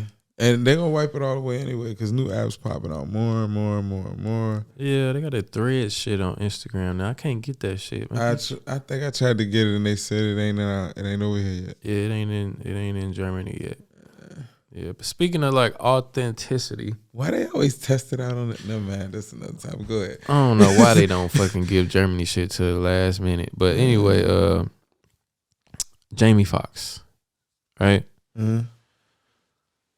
You know the whole story. He had an accident on movie set. Maybe he had a stroke or something, and like been in the hospital and shit. And now, you know, it's rumors out that, you know, he's okay now. He's just rehabbing, but they won't say exactly what's wrong with him. And then there's rumors out saying that he's blind and like something else, paralyzed. So I don't know. Alleged rumors. And then all of a sudden he started like, and then his daughter came out and was like, we was playing like, what she said, pickleball one day. He's fine. Like, y'all need to stop. But the thing is, like, why won't he just come out and say some shit? And because these random videos keep coming out of him Like it was a video of him like on a yacht, like driving by some dude on his birthday. A video came out of him. He saved a animal on the street and gave it back to a woman and like got in his car and drove off randomly somewhere. While blind? I don't know if he blind. Hold up. This is one of the video. You tell me Man. if you think this Jamie Foxx. It's our birthday!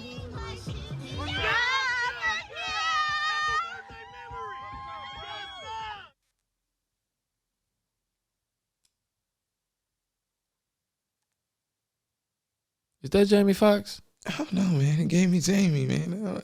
I don't know. I don't know, man. It's just Is that fucking Jamie Foxx? I don't know. I don't know, man. I don't think that's Jamie Foxx, man. I don't know. But I think it came out that was his like body double or something like that. Like his stunt double or something like that. I don't know. It's just all these murky. So basically it's two Jamies running around. I don't know, man. That's the thing. It's all these murky rumors out about him. But he won't personally come out and say anything. And it's people that say he doesn't owe people. Captioning it, Oh, anytime I here go this accidentally girl happen again. She upon a keep popping TikTok live. I feel like I am watching She the like a world. virus at this point. No, I'm playing. I ain't gonna do her like that. Business is business, man. Business is business, man. Nah, but I hope Jamie crazy. okay. But I don't think that was him. That's spooky. You know, that's crazy. And they like linking what happened to him because supposedly he had a stroke. And I heard about that. he had a blood clot or something. He had a stroke, and they said they linking it, trying to link it to like the vaccine because he had to get the vaccine and do the movie or some shit like that. And like shortly after he collapsed or something. I don't fucking know. The internet undefeated. Yeah, the internet is undefeated. That's Yeah, what they like- saying though. That's crazy. That's crazy. Yeah, that's what they Thanks, Jamie. saying. That boat was crazier though. I Because don't. now I gotta go home and be like, man, is it? Let me see. Jamie got a mole by his eyebrow. But it's the mole. Like, Yeah, I don't think it's him, but you know, God bless him. God bless his family and stuff. I hope But he this- is good. This is the crazy question though. What if it's not him? What does that mean though? Like, what do you think they're up to? What is the purpose of him just having that guy and Just out saving kittens for ladies and shit like that. like I don't know. That's the thing. Like, what's the scheme behind the whole thing, and why is Jamie Foxx being hidden? Because he's a pretty like outgoing, like out there having parties type of guy. Like he does interviews and podcasts and stuff. I would think if it was this much of an uproar of like the status of his health, that if he was really like good, he would come out and say that. You know what I'm saying? He would go on Joe Rogan or something and be like, why everybody blah, blah, blah. But he just purposely good, but don't want to come out and like give a clear, concise, like, hey everybody, I'm straight. You know what I'm saying? And he got a movie coming out on Netflix about being cloned. hey man. At the same time that everybody assuming that a clone of him is running what if it's around. a publicity stunt for the movie? It could be a publicity I stunt. swear I don't trust nothing when it comes to it. And it could all be, you know. That would be what? a hell of a publicity stunt, though. But you don't play with your health, though. I don't know. Stuff just be lining up crazy weird to me. I don't know, man. That, then the clone. But you don't play with your health. You don't play with your health like that, man. How old are you? Me? Yeah, 29. 29. Oh, you young. Yeah, you young. I'm 30. I'm 37. 37? Yeah. Oh, man. You took 29 though? Huh? You took 29? That's a good compliment, man. That's a How good old are you, bro? I That's a take good people at what they say. I'll tell people my age, but I always say 29 and be like, I'll take that. Hey, I I'll will take whatever that. people tell me. You I'll know what I'm take saying? that. I'm just saying, cause I'm at the age where we talking about like health and shit. Like I was talking to my homeboy the other day, He was telling me, he about like a year older than me. He was telling me, he was talking. He like a supervisor at a factory in Alabama and shit, like Walmart. He worked for Walmart distribution center and shit.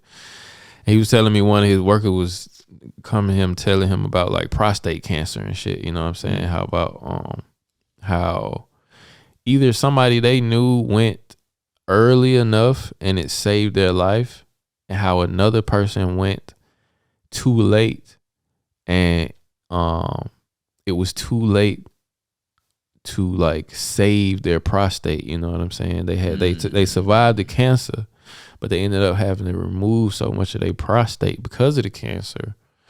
Like he lost it, and he like lost the ability to like. Yeah, because that controls your release. And he completely lost the ability to get hard. Like the shit, you know, pause. But yeah, you know but what I'm saying? The prostate, that's a lot of the stuff. shit don't work no more. You know what I'm saying? And he was saying like the doctor requested that they get a psychiatrist, but not for him, more so for her.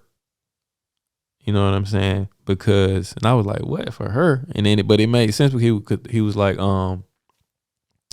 because she was gonna have to deal with him being the most jealous person that she has ever come in contact with, and you know, deal with him changing as a person because his shit don't work no more. You know what I'm saying? That's a crazy situation. Yeah, she was like, she couldn't go to the, and she was like, the doctor was right, because she was like, now she can't go to the store, she can't leave the house without him hitting her up constantly, trying to see where she at, what she doing, because he know like somebody else piping her down. You know what I'm saying? The ripple effect be crazy. That's the ripple effects be crazy because like it's real though.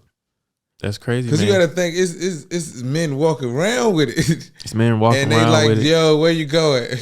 And when you shit. ain't got one, you're not even in a competition. It is kind of like, so what are you gonna do? That's wild, man. Yeah, that's wild. And are you selfish to try to? Actually, it kind of is. I don't know, but selfish. What you mean? Like, elaborate on that. I think it would be selfish if you to not let your wife. Nah, no. I ain't talking. I thought that's the road you was going down. The Adam 22 mode. Shout out to Adam. That's definitely where we going with that. This conversation. But shout out to Adam, man. You're a crazy guy, but Mr. Cook himself. And he's proud of it. Wow. But like, just on a man, I forgot what I was saying. Think about Adam, man. The selfish shit you saying like this. Oh yeah, I was saying, but it is. I think it's selfish on a standpoint of if you put that person in a prison based off something that happened to you. Because if it is based off of you waiting too late, and they are saying, hey, based on the timing, science proves the only reason it's just because you ain't come in at that age that we told you to come in at. For you, you took a chance and really you should have came in. Yeah. That means your negligence is what caused it. But what's a prison though? Like a prison, a mental prison. That's like prison when a person can't go out the house, can't be on the phone, can't. Like, I can only imagine you'll probably be going through her phone. You'll probably be looking it up. It's just, if you're to the point where where she needs a therapist for you, I can only imagine. But that's a very traumatic thing to like lose the ability to like get up and shit. You know what I'm saying? I don't think you could fight the person that it makes you. You know what I'm saying? It's such a hormonal change too, because you're gonna have way less testosterone and shit. Probably end up having more estrogen than testosterone. Well, I don't know though, because testosterone I thought it was made in the testicles, so he might be good on the testosterone levels. Or maybe you got so much testosterone and you can't release that shit, so man, you pumped up all the time. He reversed it. I can't even rebuttal that. That's crazy. You pumped up all the time, so you like, bitch, where you going? Like when you at the court, you shoot the ball over the hoop. Yeah. And like, man, you need to get some, man. You look too strong over there, dog. You got that R word strength. Yeah, that's crazy. But I don't know. I don't wish that shit on nobody. So, That is kind of different, but I will say, with that being said, everybody go get your prostate checked. Go get your prostate checked. Where there's a will, there's a way. And at the end of the day, these studs ain't never had one. So he can make it work now. He might not get you get what I'm saying? He might not get the feeling or what he want out of it. Yeah. But at least if it's to the point where if it's based on he can satisfy his woman. Yeah, because it sounds like satisfying her would bother him in that case of the jealousy part. Like, dang, she probably gonna get But maybe she wanted. I don't know. Now he can go get the size she want. He can pick a junk now. True that. But it's gonna be cold though. It's gonna be cold. It's gonna be... Man, so what are the more go get your prostate checked, man. Because I had like my stud cousin on here, and she was talking about how this is stud talking. You know what I'm saying? She was talking about how it's embarrassing for her to like go get her strap, like when her and her girl like getting hot and heavy and shit, and it's time for her to like go like get it out the drawer. It's like it's an embarrassing action for her. You know what I'm saying? But what's crazy, I can say that might be something that not all of them do, but I know it exists because I've actually heard that from another one where they was just like, nah, half the time my shit on me. For real, dad. Like my shit on me, bro. Like nah. I walk in the house and if she jump on me, my shit on me. Like that's what I asked her that too. I was like, you don't just like walk around with it and shit? And she was like, nah, who walk around with it? I was like, I would think if I was in your position, I would probably walk around with it and shit. At that point, if you're embarrassed by it, that means you gotta be ready at all times. So how else are you ready at all times? If you don't know when she's gonna pounce. Right. I don't know. I'm glad I'm not in that predicament, but that's a different. I mean, but to each his own. To each his own. Yeah, but you mentioned Adam 22, and I'm gonna be honest. I ain't got the whole story to Adam. I just seen so many titles of videos that I didn't watch.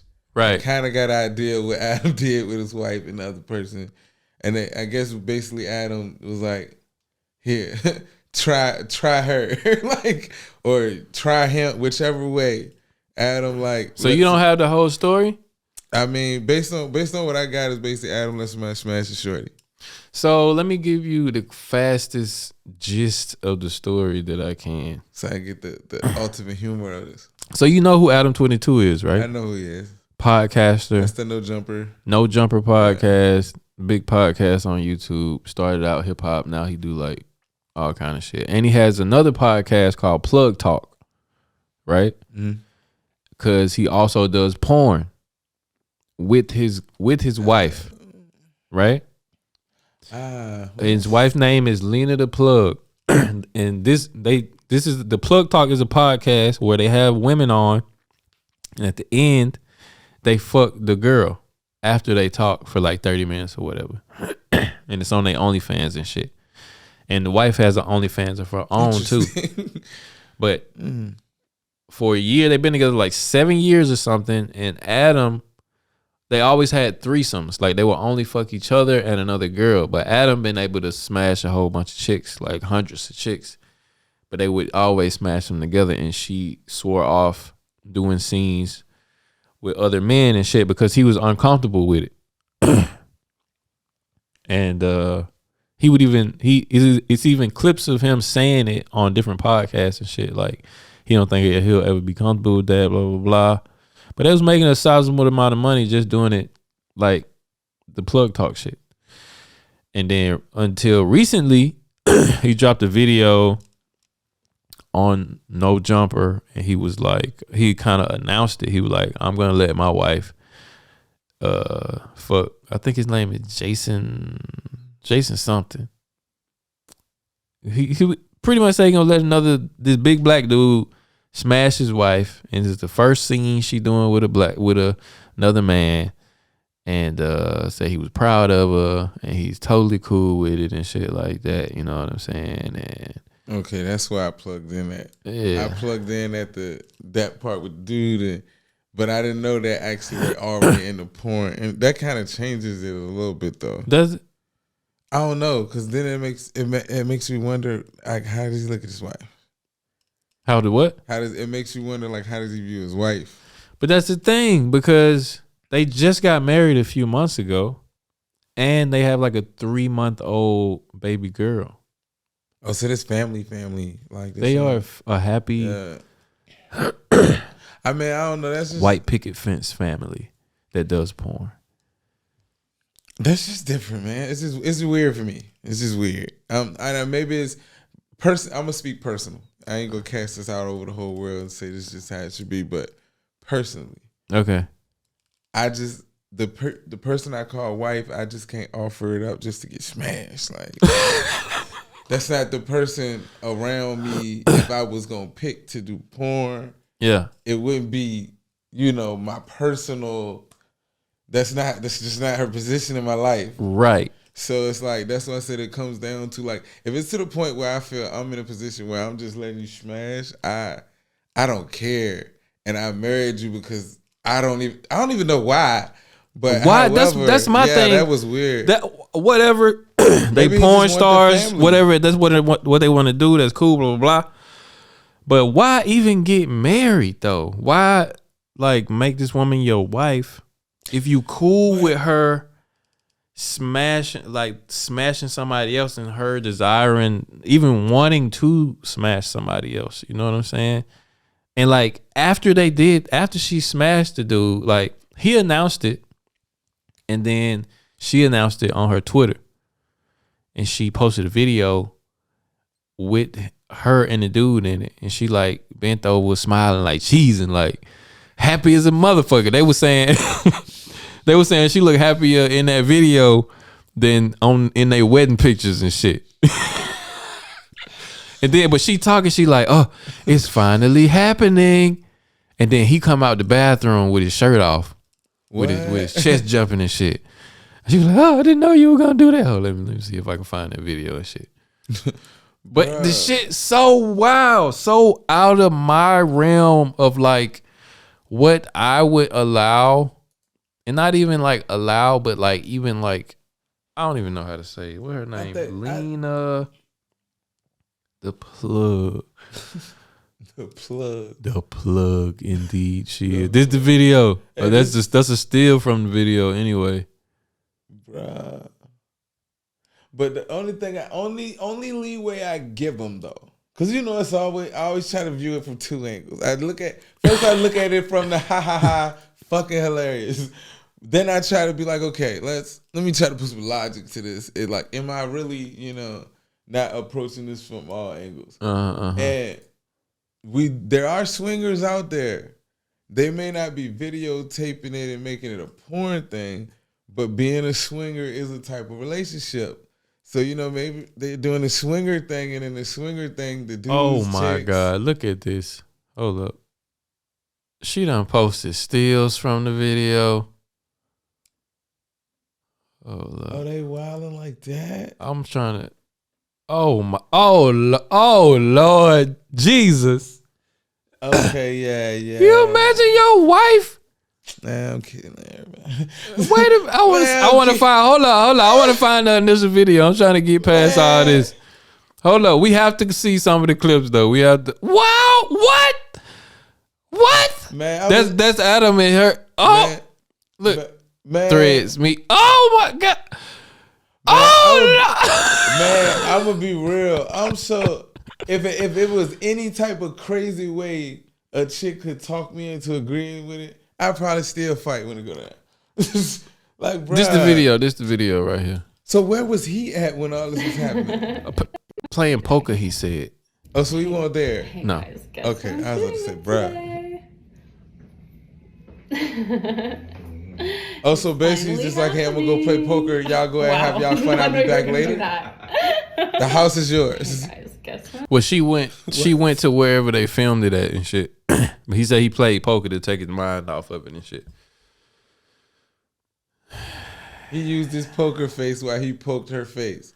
This is hilarious. Pretty much. This is hilarious. And she talked about, he asked her, I don't even want to see no more of that shit, but he asked her like, he was like, what is it like fucking a big black dude who's so much bigger than me and then coming back to me? Wowzer. He was like, did it stretch you out? Do you think it snapped back yet? Pause.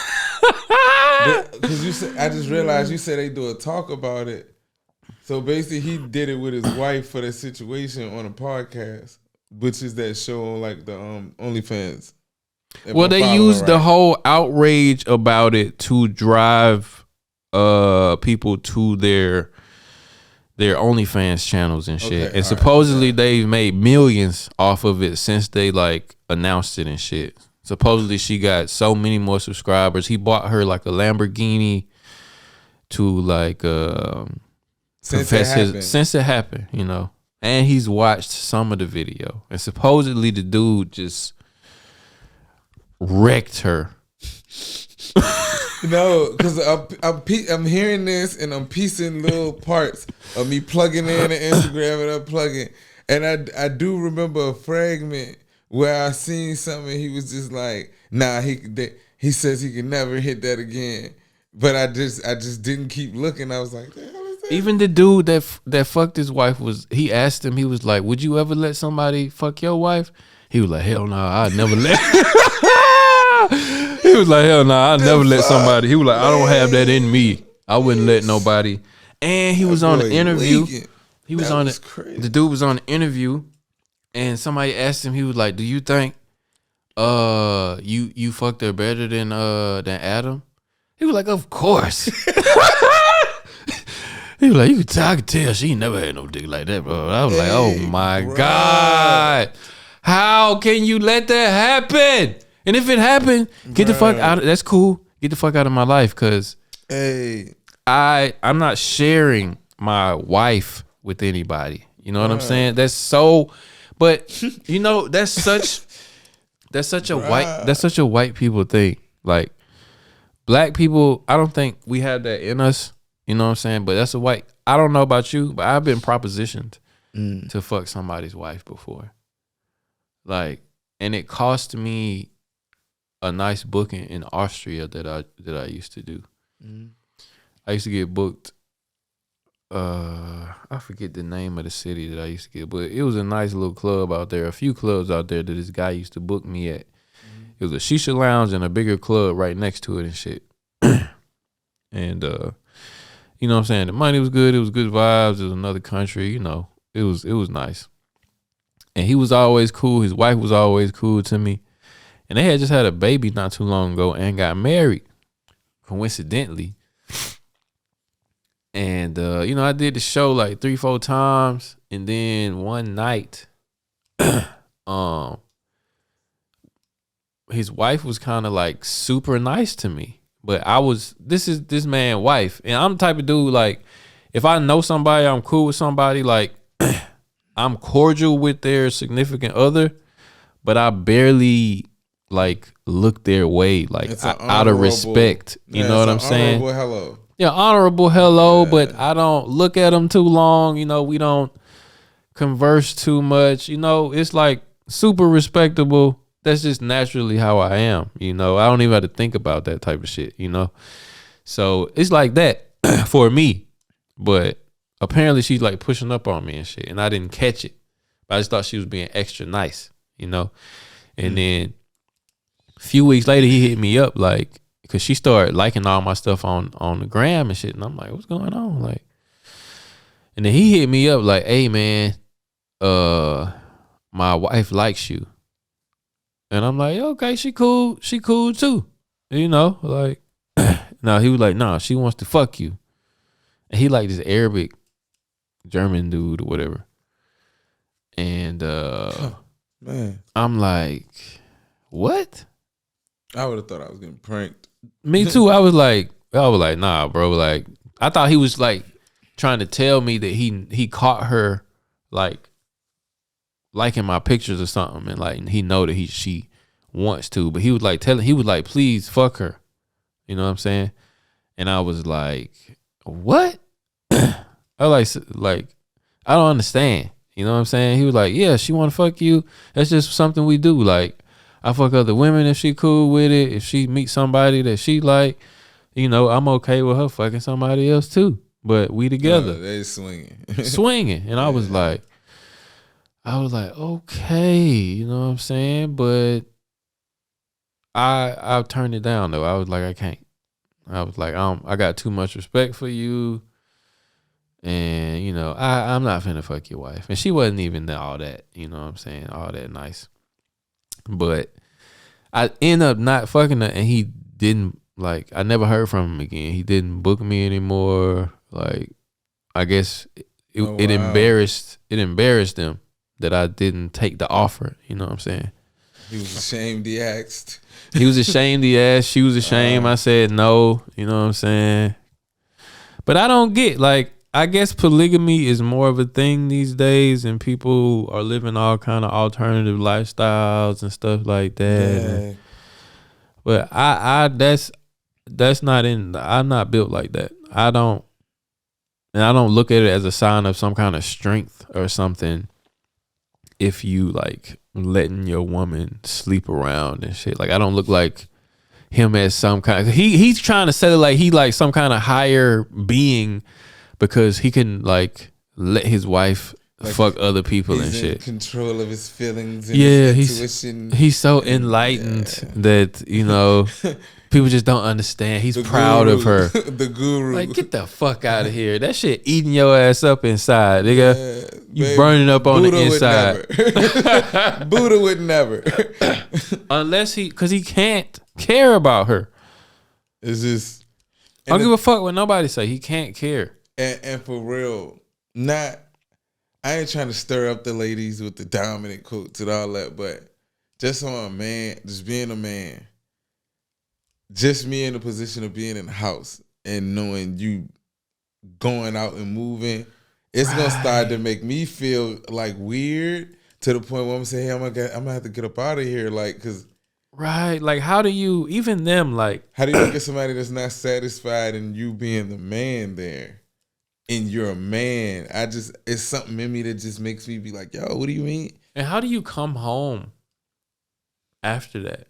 Like, how does she come home to him after she just did what she did, like, and kiss him in the mouth and like. And it's like how much respect you have. I don't know. That's a lot. You know, so much is going on with that situation. Like they act like it's all hunky dory. So much is going on with that. To each his own. To each his own, man. But I would never understand that, man. I'd kill somebody. You know what I'm saying? Like, I ain't fucking around like that, man. Ain't no fucking way. Even the dude that fucked his wife said, I would never do this shit. Yeah. He was like, man, I don't know what you... Me and my wife was tripping off it too. Because we would never. But hey, I'm in the business. Business is business, you know? That's crazy though, bro. That's like real crazy. I know I couldn't put myself in that position. It's just I don't know. I don't see how you could be comfortable with it without, you know, without just not being the pants in there. It's something's off. You know, something's got to be off. But on the same token, culture thing. Who knows? On the same, that's why people have such a problem with it, because he's built his platform up in the hip hop culture and shit, and that's a big no in hip hop. You know what I'm saying? Like, it's mostly black people who don't like fucking my girl and no. That's why every rapper biggest diss is I fuck your bitch. That, you know what I'm saying? Like, it's always been an attack. Yeah, that's a blatant attack on me as a black person. You'll do what? So, nah, man. I was finna say something else about that shit too, but I don't know, Adam. But he white, so he's just gonna keep on trucking. Maybe they break up in the future, but they made some millions off of it right now. I don't even want to watch the shit. Nah. I'm gonna feel bad for him watching the shit. You know what I'm saying? That's crazy. It's. I don't know. I'm gonna be honest. I'm still my gears are still turning, trying to process the full spectrum of it. because I've actually never met somebody that actually did that before. This is like my first time. Like you hear stuff, you imagine it, but it's the first time I actually be like, yeah, he did it. Him. Yeah, he's like a cook. Yeah, he's the guy that, he was cool with it. But he got into a relationship with a porn star. And if you get into a relationship with a woman like that, you gotta know that. I mean, just like if you get into a relationship with a promiscuous woman, it's more likely that she gonna cheat on you and shit like that. Rather if you want attention and she's gonna flirt, come with the territory. So if you get into a relationship with a porn star, you have to kind of know somewhere deep down that eventually she gonna fuck somebody else. You know what I'm saying? So maybe he came to terms with that over time, and he was like, she done let me fuck all these other bitches and shit. But even then, man, like, nah, cause y'all did that together. You know what I'm saying? Both of y'all Man, he might just be smashing everybody, and he might just try overcompensating just to make sure he keep his body count up at this point. I don't know. I just can't put my brain in his brain, so it's hard to really process it. It ain't too much logic I can really put to it. Yeah, that's why it's hard to process it. Cause I'm drawing blanks. I ain't gonna lie to you. I'm like, that's just one of them things where it's just like weird. It's really weird. It's not to be understood. It's to be.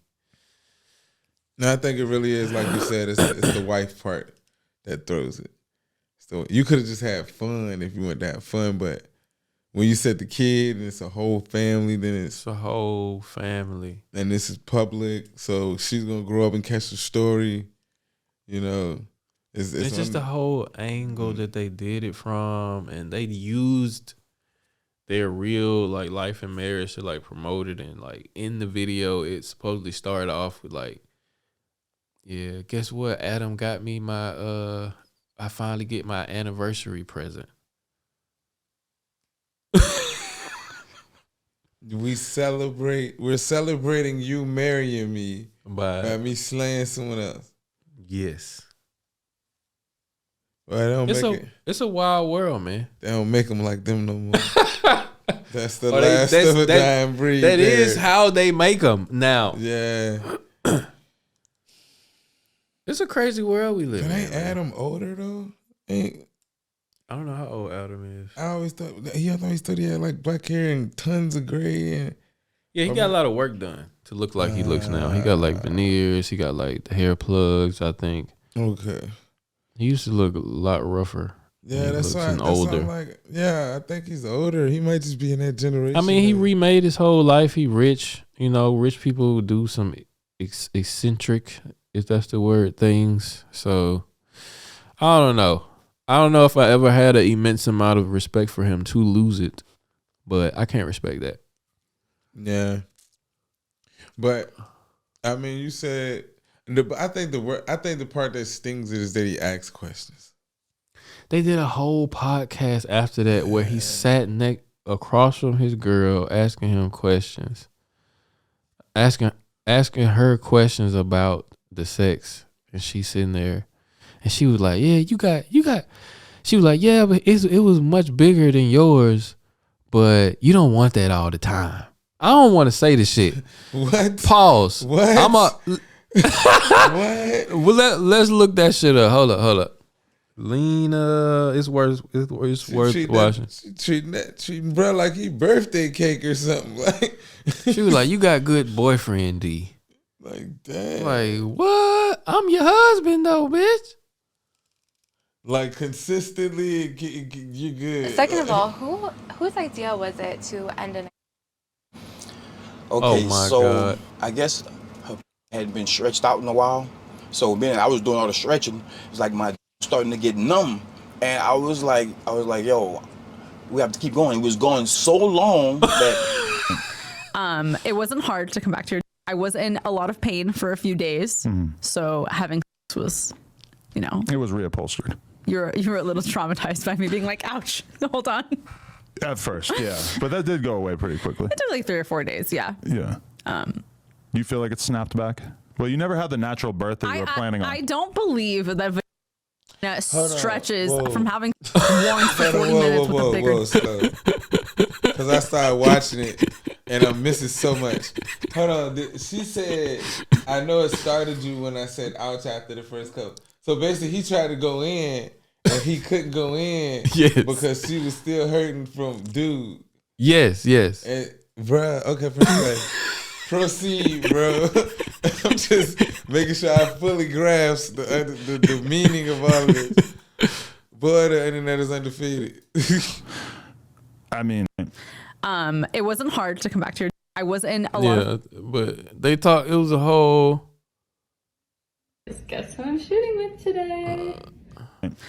Second of all, whose idea was? Yeah, it's a longer video, but. Go. Man, I be in the studio making music. Man, it's going down outside. What's going on? Shit is wild, man. Oh, YouTube with the commercials. Oh, yeah. They got to get the ads off. Got to get the ads off. It's cool when it's rolling for you, though, and your monetization, but when it's your turn, it's like, get the fuck out of here. You got to get that penny back. It's like, God damn. Come on, I can't skip the joke. Coolest podcast in the world. And guys, you really think that we're going to go our whole lives without ever sleeping with other people? And in the context of like, I think we were talking about swinging at first. Yeah, I mean, because people don't really know this about you and I, but you just mentioned it on the podcast, so now I can talk about it. That we had a threesome early in our relationship with another guy, and that was just like, we went out, we partied, we had like a really fun, hot sexual experience, and we were always kind of down for like a little bit of freaky things, you know? There was like 2 or 3 other people in the room just watching us, who like were not there to see us, but they just happened to be in the room because we're all just hanging out. This was back in the Adam and Lena party era that didn't really last that long. And at that time, to be totally honest, you were pretty. Am I understanding this right? So he did it with her and another dude? They was pretty vague about the details about that. She was like, you also like to get a little freaky. What was that? She put a razzle dazzle. Yeah, she did a little freaky. Like, whoa. Like, he tried to gloss over that shit real quick though. She went for blood. She was like, I could talk about it now. Pretty much a random girl to me. Yeah. We didn't have any kind of like emotional connection. Oh my God. That's where we were in our lives. We went to emo night, okay? Shout out emo night. And or they just did with other people. Shout out Alva J. Everybody sign up on onlyplugtalks.com. Everyone thinks I have beef with her now because she did this. I don't care. No. Only plug. It's not my first scene. I've been doing this for 7 years with you. But like my debut scene with another man. Another man. Say what? I said he's laughing and smiling. He's not faking it. It's a genuine laugh. You think so? I think I don't know. It looks genuine to me. It looks like he really don't give a damn. A different man. A different but equal. Oh no. Right? Everybody in the room is laughing just in case anybody wants to know where the snickering is coming from. But anyways, in my head, every girl does this, right? You have a photo shoot. You're like, I'm preparing for my photo shoot. I'm gonna look good. This, that. I had all this shit in my head of like what I was gonna do to prepare. But for me, I'm getting excited. It's Saturday, and I'm about to play poker tournaments on Sunday, so I'm excited for that. And then Saturday morning, we're going to get breakfast, and you're like, "Hey, Jason is in town. I might shoot that scene tomorrow." And I'm like, "Huh, okay." Yeah, like, it was awkward. My sister was there. She's like, I don't want to be here for this conversation. That's how he found out about it? Yeah, I don't know. Continue. I mean, and then I just walked away. I was like, I think I'm going to shoot with Jason tomorrow. And you were like, okay. And I walked away. I went to wash the dishes or something. And then I come back and you're just like, no facial, no kissing. And I was like, okay, that was like the extent of the conversation. Right. Okay. It goes on and they really get in depth about the whole thing and how it was and what she was doing, and he asking her questions about it, and it's just wild, man. But you know, we talked about that enough. But it's just so outrageous to me, man. I don't understand it. But anyway, let me ask you this: do you have any political affiliations, or do you like consider yourself on one side? Are you in the middle, or you mean like Democrat, Republican type? Yeah. I'm unplugged on the politics, and what I mean by that, I really don't. I don't really watch I don't really pay attention to it. The circus of it. Okay. I just look for the results of it.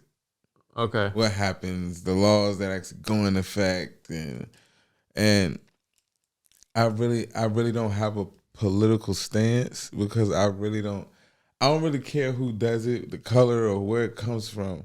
I just want stuff done. Right. You know what I'm saying? So I don't think I really latched on either parties. I just thought they were like two heads on the same snake. On the same coin. Snake, yeah. So it's like whether whoever does it, can somebody just do it?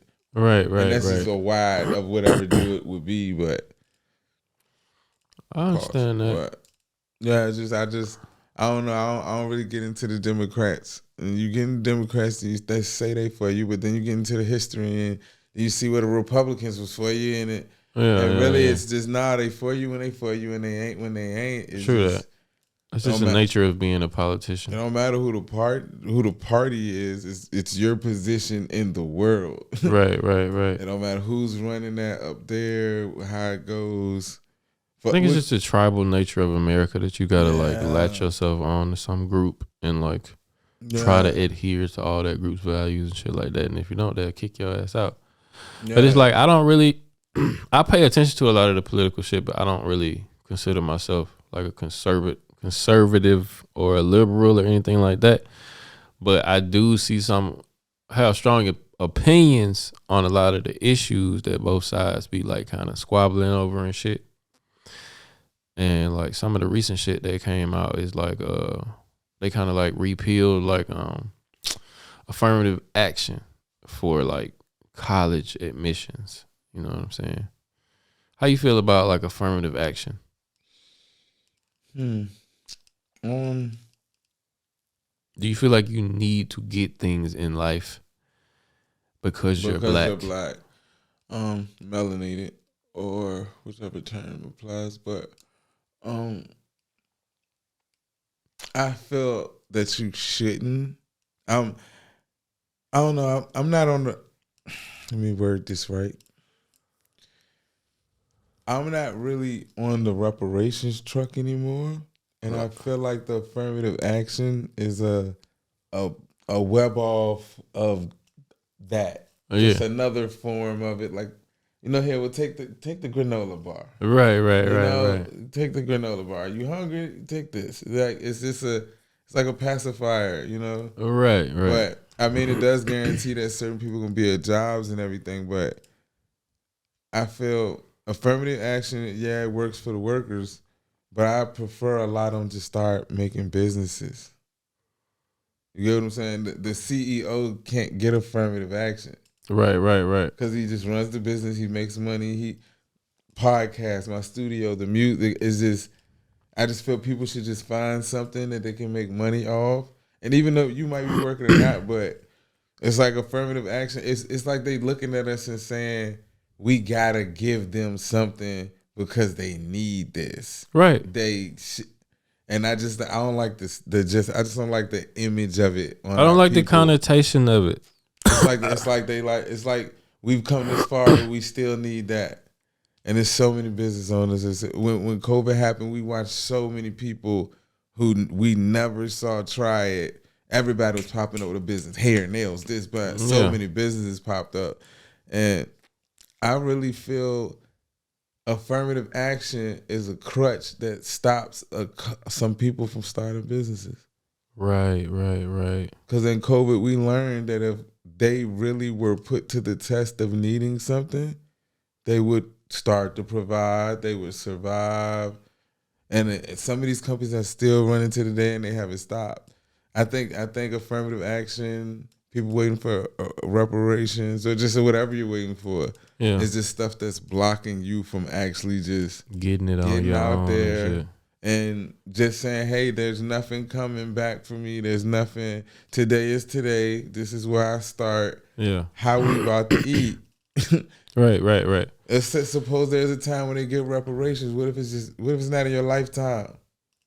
I think you should just need to work for the day and get what you get. But however, I feel on the back end of the concept of people feeling like for what was done to us, we should be given something just to uplift us economically. Mm-hmm. So I do approve of that. You know what I mean? Of course I approve of that. But I just think I travel so much, and I just think a lot of the options, it's just so much going on right now that really, there was a time where affirmative action was like, come on, hire us. But now it's like, man, it's a lot of intelligent brothers and sisters out here now. Yeah, that's kind of where I stand on it. It was it was a time when black people needed affirmative action because, it was a time that we were slaves, time we got released from being slaves as a people. I use the term we loosely. But then it was a period where society had to get used to, and I'm not like caping for white people, but it was a grace period where society and white people had to get used to black people being like equal to them and shit. And a lot of people didn't want to hire black people, so they had to make laws to like make them put a certain number of black people until people got over that prejudice and shit. And but it's like, how long do you give black people this like caveat in society and this crutch in society, and like this kind of I feel like they kind of look down on black people a lot. Like we just kind of ignorant and stupid and can't do like the basic necessities of life on our own. So we need food stamps. We need Section 8 housing. We need whatever, like the scraps they throw out in society because we couldn't sustain ourselves without it because we stupid. You know what I'm saying? It's like that's how I feel. It's like I don't feel like I ever accepted nothing in my life just because I was black. You know what I'm saying? Maybe some pussy. But but that's it. You know what I'm saying? Yeah. But I would never want to. I feel like anything you get in life and in the world, whether it's through maybe luck, but in majority it should be through like your merit and like you were good enough to get it, and nobody ever like put you in that position just because of your ancestors' plight in the world and shit like that. You know what I'm saying? I don't know how to word it perfectly just yet, but I've never really been for like handouts and shit. Yeah, it's an insult.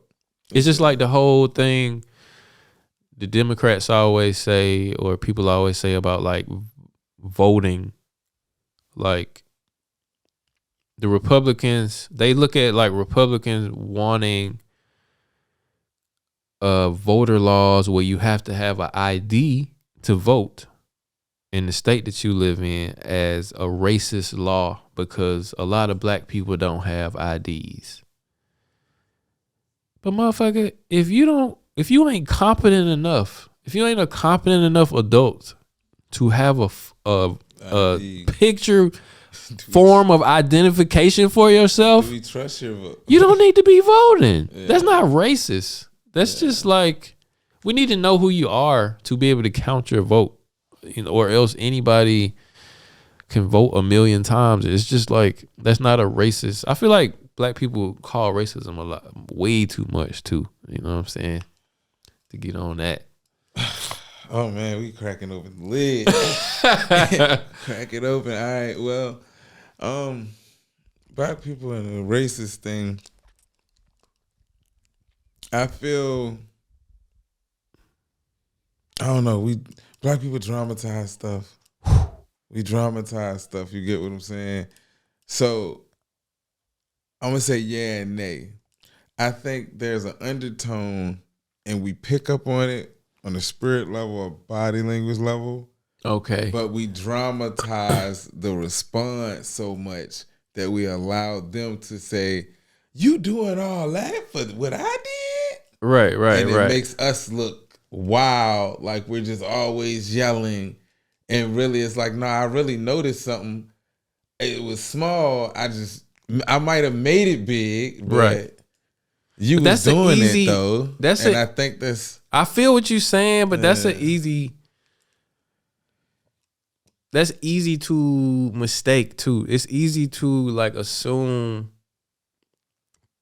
it was some racial undertone in something somebody said. You know what I'm saying? And get it wrong where they maybe didn't have that intention, but because some black people are so on their tiptoes, like ready, like what you finna say? Like, did you say that sounded kind of racist? And then so they can go off, you know what I'm saying?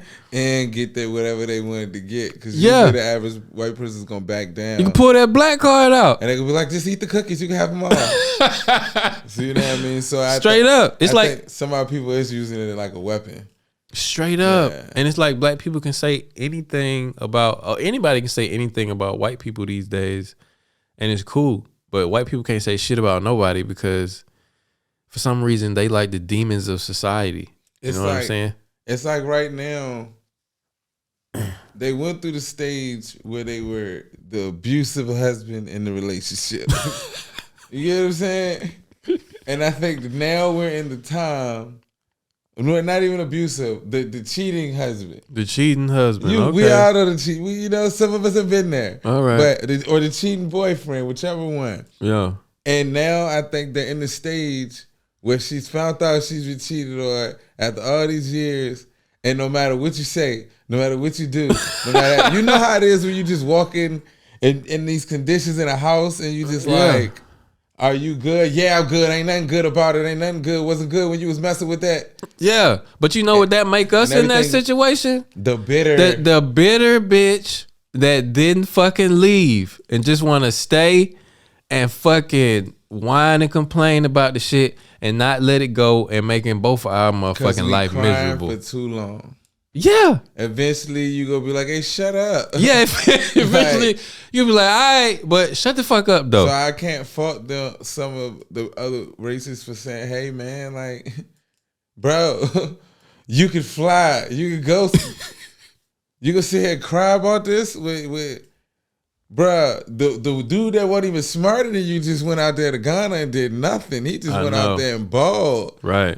And you ain't even gonna you can sit here and whine. Like, it's just, we're whining too long. But we have a good reason to be whining. It's too much time on whining.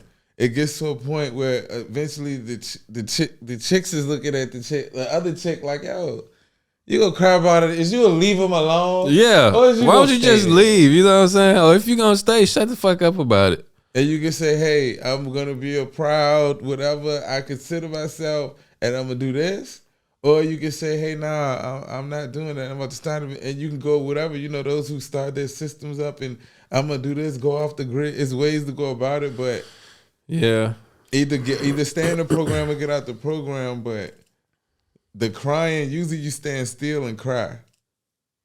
Most people aren't going forward and crying while they're going. Yeah, usually you stop and you cry and you really don't do nothing until you stop and then you're like, all right, I'm good. We can. Exactly. At some point, you got to move the fuck on, man. Yeah, some of us are in that cry stage. Yeah. I mean, this is a controversial statement. I'm not going to word it like that. I'm not going to say it like that. But because you were saying, like, to a certain extent, like rightfully so, about white people, like I think because of the proximity of slavery relative to like recent history, white people as a whole get a bad rap for slavery because it's such an atrocity in history that happened in relatively recent history. Even though everybody is dead who had something to do with it, because it's still recent enough to be on everybody's psyche. Everybody demonizes white people because of slavery, even though every single person died who had something to do with it. And people people look at white people like they invented slavery, like they are the demons of the world, like the evilest race on the earth, but they didn't invent slavery. You know what I'm saying? They just A not form just of it, is yeah. not a form of it, Yeah. arguably. But slavery been going on since the beginning of the time, you know, and they participated in it, kind of revolutionized it, made it. They industrialized it.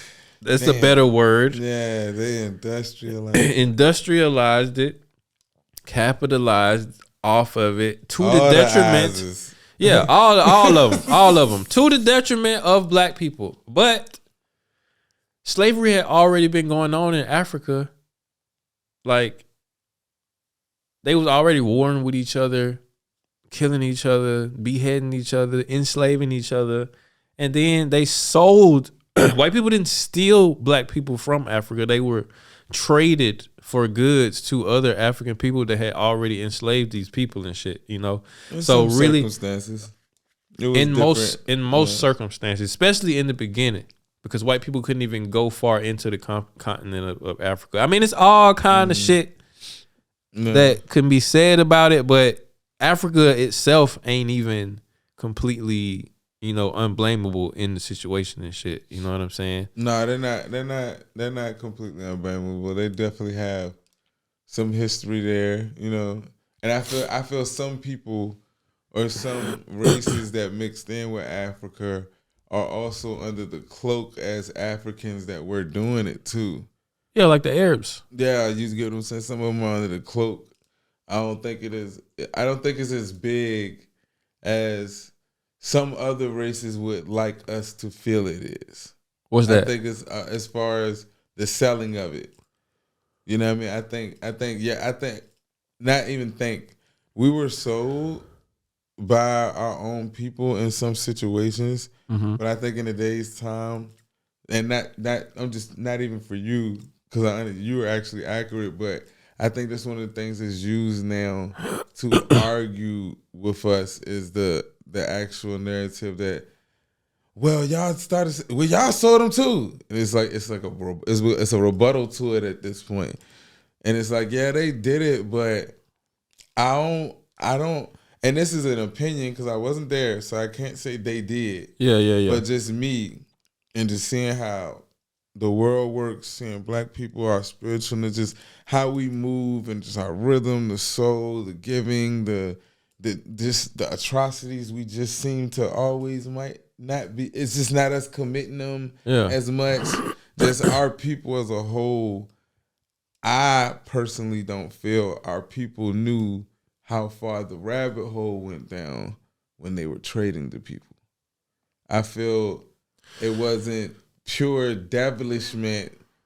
I feel it was they knew more what they ignorant. It was devilishment, but it was more ignorance than it was devilishment. Bro, you know about the tree of forgetfulness on the beach in Benin? Explain. They knew what they was doing, bro. They knew, like, they would, when they would gather these people up and put them on the beach with no food and put thousands of people in tiny rooms waiting to try to fill their quotas when the fucking ships came to the shores. When the white people finally came and they would take the people out of the room, the ones that survived anyway, they would walk them around this big ass tree called the Tree of Forgetfulness to try. The idea was to wash them of the knowledge or the memory of Africa and their ancestry, so their souls wouldn't come back to haunt the people who enslaved them when they died. That to me sounds like they kind of knew they was doing some evil ass shit and didn't care because the white folk was bringing some hooch back or some weapons or some shit like that. You know what I'm saying? Oh, yeah. I'm familiar with the history. I'm familiar with the history of the trading and I'm not. some of the things. All I'm saying is, like, every race of people, throughout history, it was like slavery was unfortunately the way of the world, and everybody who was in power at whatever time, even in Africa, enslaved some people. It don't make it bad. It don't make it good, but it kind of levels, in my mind at least, kind of levels the playing field as far as like cultures, and because everybody did it, even us, so to speak. But the what put the cherry on top for me is white people are the first people that said we need to stop doing this shit and abolished it and fought wars over ending it when they didn't have to. They could have kept. See that? Okay.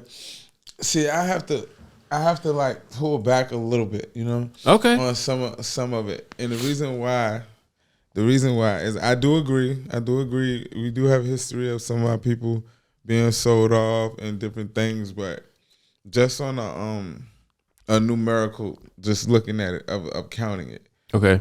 If our people are the ones selling our people, eventually, in order for some of our people to exist to sell our people, some of our people have to remain in control of whatever system is getting the others traded. Right. So it's impossible for our whole race to trade our whole race because someone has to, you get what I'm saying? Someone has to be traded, someone has to do the selling. So it's impossible for us to compete with the number of people in our race that went through that compared to what they might have inflicted on themselves from, you get what I'm saying? In comparison to what they brought and what they put them up on. So you saying the tribes that sold slaves, they couldn't have met the quotas of the millions of slaves that was sent in the slave trade is what you saying? Nah, they couldn't. And not even and speaking of just not even that, but the ripple effect, the strategic mental tactics put into slaves to keep certain things revolving and going for years and years. That's the devilishment. Like now, and I'm not saying the Africans that did sell Africans were not doing devilish things. I just don't know the conditions. Because I see how people act in the hood when they surviving, and so I don't know the conditions that we're going through or what made them say, "Hey, I'm gonna give them away." Could have been a prisoner of war. It could have been a tribe that literally was at war with their tribe, and they just, hey, we gotta feed them people and take them. I don't know what was up, but I just know nigga, these was savage nigga. They was beheading niggas. They was running up in villages, raping bitches, beheading niggas, killing niggas, and enslaving niggas. You know, this was way back in the times. But that's prisoners. That's what I'm saying. That's prisoners of war. But you know what's better? What is that any better than people coming to the shores and saying, "Hey, we see what y'all doing here. We like what you're doing. We would love to participate in this. We have nice things for you guys. You know, we see you have all these people chained up over here. We would like to give you these things for these people." I'm gonna tell you why it's different. It's because in the end of that story, the ones who were trading the other ones, they all, at the end, the kings and the pawns of Africa all went in the same box when the game was over. Did they though? They did. Look at the continent now. I mean, that's a whole nother thing right there. But we got in totality, the traders and the sellers and the sold all went in the same box. Yeah, I get what you're saying, but whose fault is that? Whose fault is that? So they both made decisions and propositions. I feel they both did make decisions, but I don't think that on a scale, the trading of our people will never equal up to the magnitude of how crazy of what happened in slavery and everything that and not that even happened. Just that. It wasn't because we always talk about the slavery, but it was mayhem on earth and so many times of wars and. But that's what I'm saying. That's what I'm saying. In the scope of the proximity to us in history that it happened, but it's been so many other. Think about the whole scope of time. It's been so many other atrocities that happened to all sorts of people who are not complaining about it anymore because it happened so far in the past to their people and shit. But what state are their people in? Some of them worse than us. or some of them way better than us because they don't complain about it anymore. As an example, Jewish people, I think the Holocaust was even more recent in history. Instead of shaking their ass, complaining about being fucking downtrodden in society and perpetuating all the degeneracy within their culture and doing all the wrong things, they fucking got rich and became lawyers and doctors and ran Hollywood and shit like that. And what black people doing? We don't own shit. We exploited by everybody. Oh man. And we complain. Oh man, we got to build then. Okay, we building. Whoa, nah, cause I'm getting overloaded. You know what I mean? But I respect the opinion though. I respect the opinion. But what I think our people, like we could do the slavery thing that happened. They did this, they did that, all this stuff. Abraham Lincoln, they fought for the end slavery. You know what I mean? And the only thing I do want to debunk that because it is a letter with him like saying I did not want to free the slaves. Mouth. It's real? Real. Abe Lincoln. Huh. Abe Lincoln, he actually check that out. Yeah. Look it up. Abe Lincoln actually has a letter that he wrote to the country. And basically literally said that, you know what I mean, he didn't really want to free the slaves, but the only way he could save the country was to do so. So it was a political move. It wasn't because his heart was like, why are you doing them like that? It was politics. And half the time it's always politics. But it comes out with the face of, here, affirmative action. It's always something at the end of the tunnel that's slapped on it. And I guess the Emancipation Proclamation thing was slapped on that. And he freed the slaves. It's like, nah, dog. I don't feel the slaves got freed. The slaves were just swapped out to another form of plantation. That's the only way I looked at it.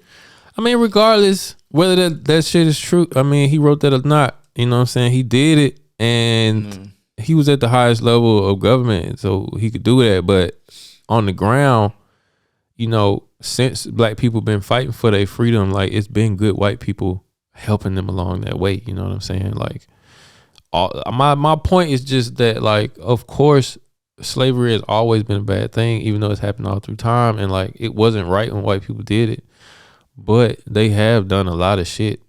You know what I'm saying?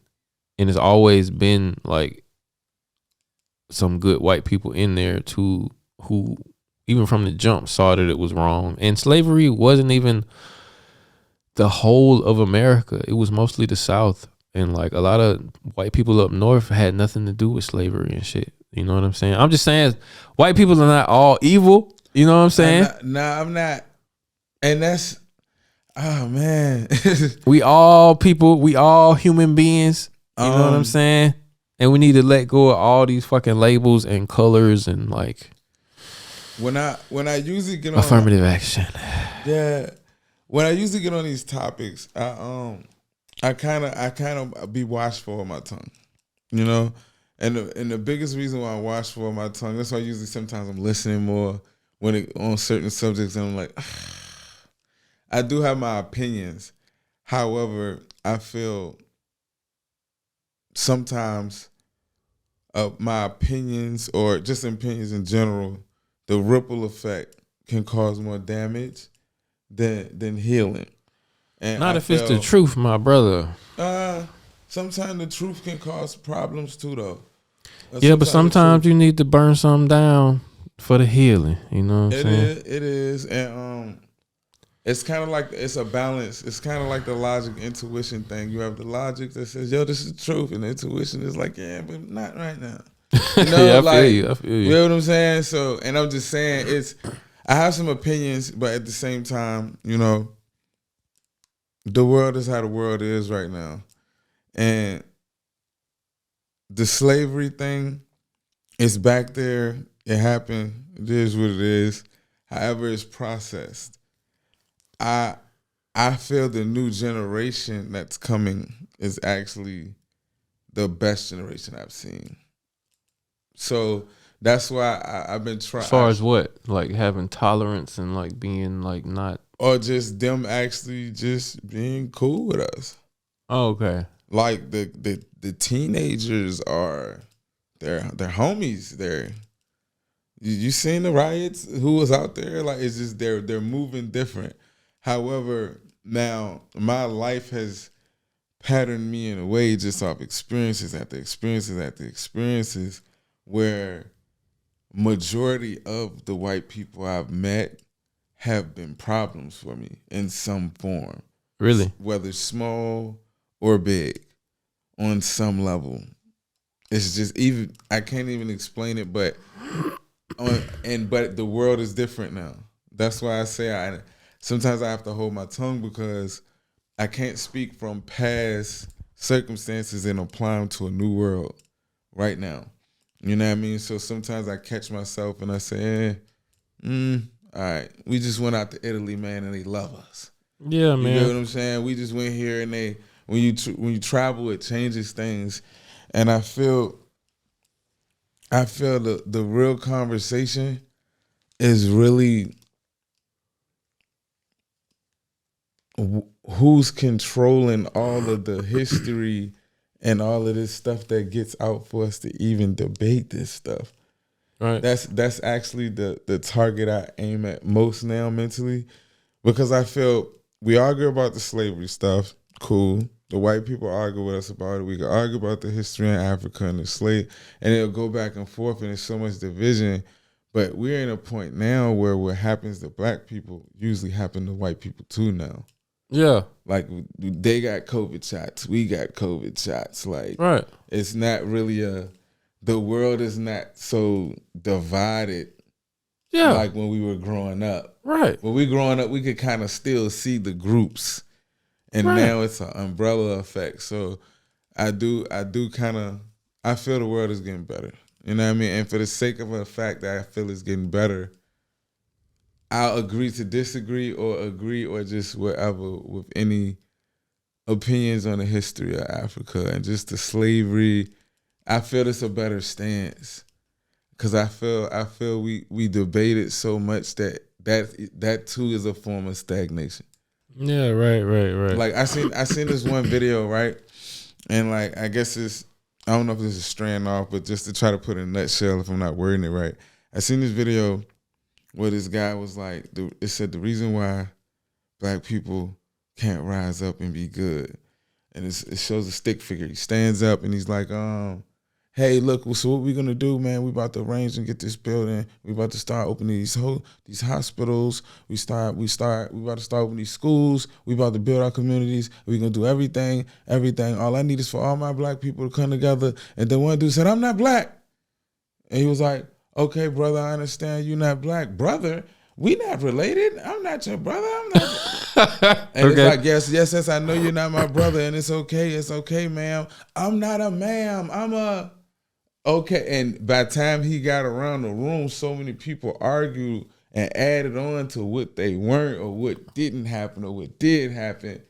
The whole conversation just stopped, and it was like, never mind. Oh, damn. You know what I'm saying? So I don't know if I'm wording it right, but it's like I can debate you and be like, bro, nah. But it's like, right now, though, we've been them debates been going on for years. Yeah, true that. They're gonna be going on for a long time too.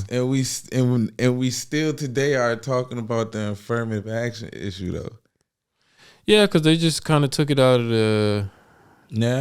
the thing for college shit, because it's been unfair on other races and stuff like that, and like a lot of people getting into college based off their skin color and their circumstances, and don't necessarily have the academics, and they flunking out and getting bad test scores and stuff like that. You know what I'm saying? Because ultimately they didn't have what it took to get into school. You know what I'm saying? But we live in a world where everything, they moving toward like socialism and like communism, you know what I'm saying, rather than like capitalism, because they trying to make it to where everybody gets a participation trophy. Like Nobody wins. Everybody should get. Nobody should be left out. You know what I'm saying? Diversity and inclusion. You know, the upper echelon bubble that lives above that bubble. Yeah. Yeah. And it's all run by like this big investment group called BlackRock, and they like controlling all the companies, and the companies controlling all the politicians, and blah blah. I'm just watching all this shit like, you know, I can't do nothing but talk about it, you know. So I'm not a billionaire and shit like that, but I can talk about this shit all day, man. Yeah, cause it's and like, cause for real, I've and the reason why my mind locks up, why I really lock up on sometimes when I go back into the history, is like different ages in my life I had different perceptions on it. Where if you ask me 20, you ask me 25, you know, just different ages, and every age, the next year when I advanced it, I look back and be like, well, I found out that they originally and it's like, damn, but. Yo, I need to learn how to plant some crops for these stores shut down. Yeah. I don't know how to build a house though, you know? and it's like, yeah, do you know if this, I don't know, but right now, it's some stuff I'm supposed to be doing now, and I don't know that neither though. Right. So the debates, I feel the debates is kind of, I feel the debates is being used to kind of divide and conquer us. And right. And that's not us. I'm speaking for white people. No, I know I'm what just you're in saying. Globally. You get what I'm saying? I feel it's a division that's out there, and history. Whoever's controlling the history is having a field day with it. I feel what you're saying, but I feel like because it could, like, all the debates and all the conversations on the internet and just in the world today and how connected people are, it could be a bad thing. But it can also be like a good thing. I think, you know, a certain amount of debate is healthy, and it shouldn't be shunned, or it shouldn't be like, you know, like frowned upon. And like, 'cause that's another thing that's wrong with culture, is like people not being able to speak their minds and not being able to say what they really mean without the risk of like being shut up, you know, being canceled, being, you know, their livelihoods being taken away from them because they, on certain topics, you just can't debate because you looked at as a igot or ism or something like that, or you offending this group or that group or something like that. And it's like, you know, a lot of times it make you wanna like just be like fuck it and walk away from it. But at the same, people like me, and that's kind of why I do this podcast, is I feel like, you know, get the message out. The message out on certain shit that people, because I believe it's certain like universal truth to life, so to speak, and like on certain topics, it's a way things like should be done. And when I say it like that, it's like, for if you don't want to be like a degenerate and want to contribute something to society, it's a certain way that the majority of people should operate to keep society going. You can be like on a synergy level. Yeah, you can, or just shit that like works and like keep shit going as an ecosystem. You need certain things, and you need to adhere to certain rules for society to work. You can be a rebel and be a person out on the fringes and call yourself a they, them, and paint your hair blue and not want to get married and have kids and get your tubes taken out and all this shit and be on the outskirts of society. But if everybody decided to do that, we would go extinct. You know what I'm saying? And that's what I mean with like degeneracy and like some people that like do what you should do. And that's like, I talk to that direction in life. Is like, I don't like preach to people because I think I'm like holier than thou, but I just feel like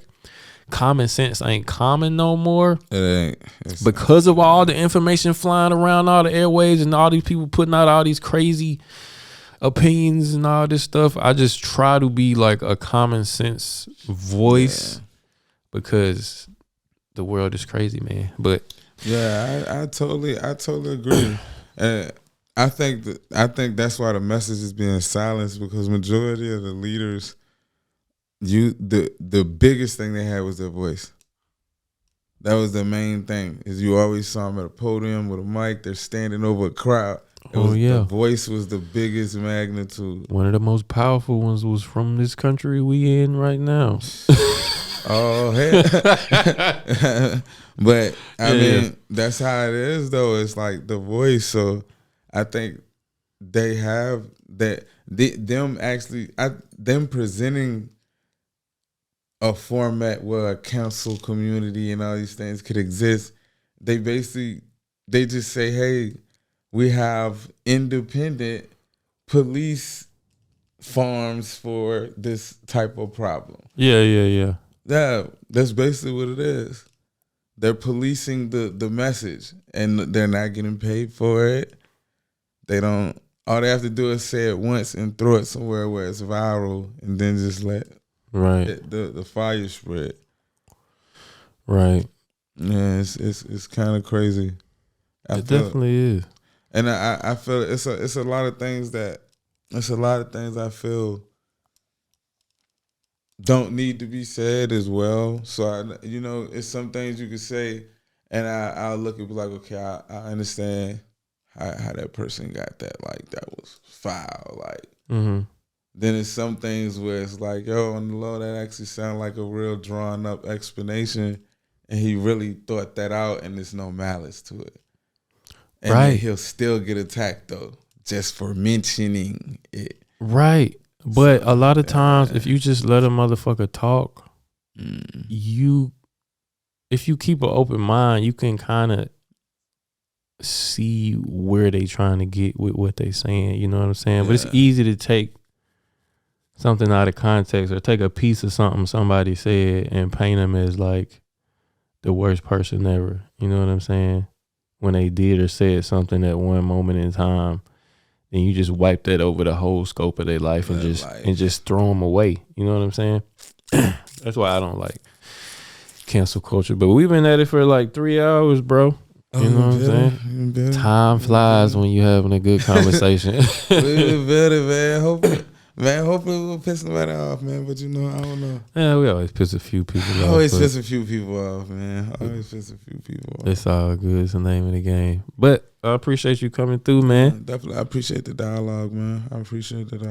Thanks for having me through, man. For sure. Definitely enjoyed the building, King. Yeah, we got to keep building. I hope this ain't the last time. And, of course not. We got to build on some other shit, too. Maybe fuck around with some music or something like that. Yeah, of course. Yeah, man. Anything you want to say to the people before we get out of here? Let me think. What should I? No, I'm playing. Google me, man. Check me out. Check out the music. Shows coming. Projects coming. Shout out the team at Power Records. Commando, what's up? Richmond, VA. Salute to the family. All that good stuff, Blessings to Tommy, you know what I mean? And I do want to just tell people, normally artists say, hey, the music is, but I just want to say y'all be blessed, man, And if on the path to being blessed leads you to my music, I'll take the blessing I'm giving you back. But y'all be blessed, you get what I'm saying? And just Google me. Y'all see the name of the title, man. I don't want to brag too much, but check me out. I think I'm one of the last poets of hip hop, so check me out. All right. And with that being said, we're going to get out of here, man. Y'all already know what it is. Do your likes, your subscribes, hit the bell icon. I got merch coming out soon. Y'all see the hoodie and the hat, man. Y'all already know Tommy Guns here. Y'all see y'all next time. I'm a little high. Finna get a little bit higher, but I appreciate you, bro. We out this bitch. Peace.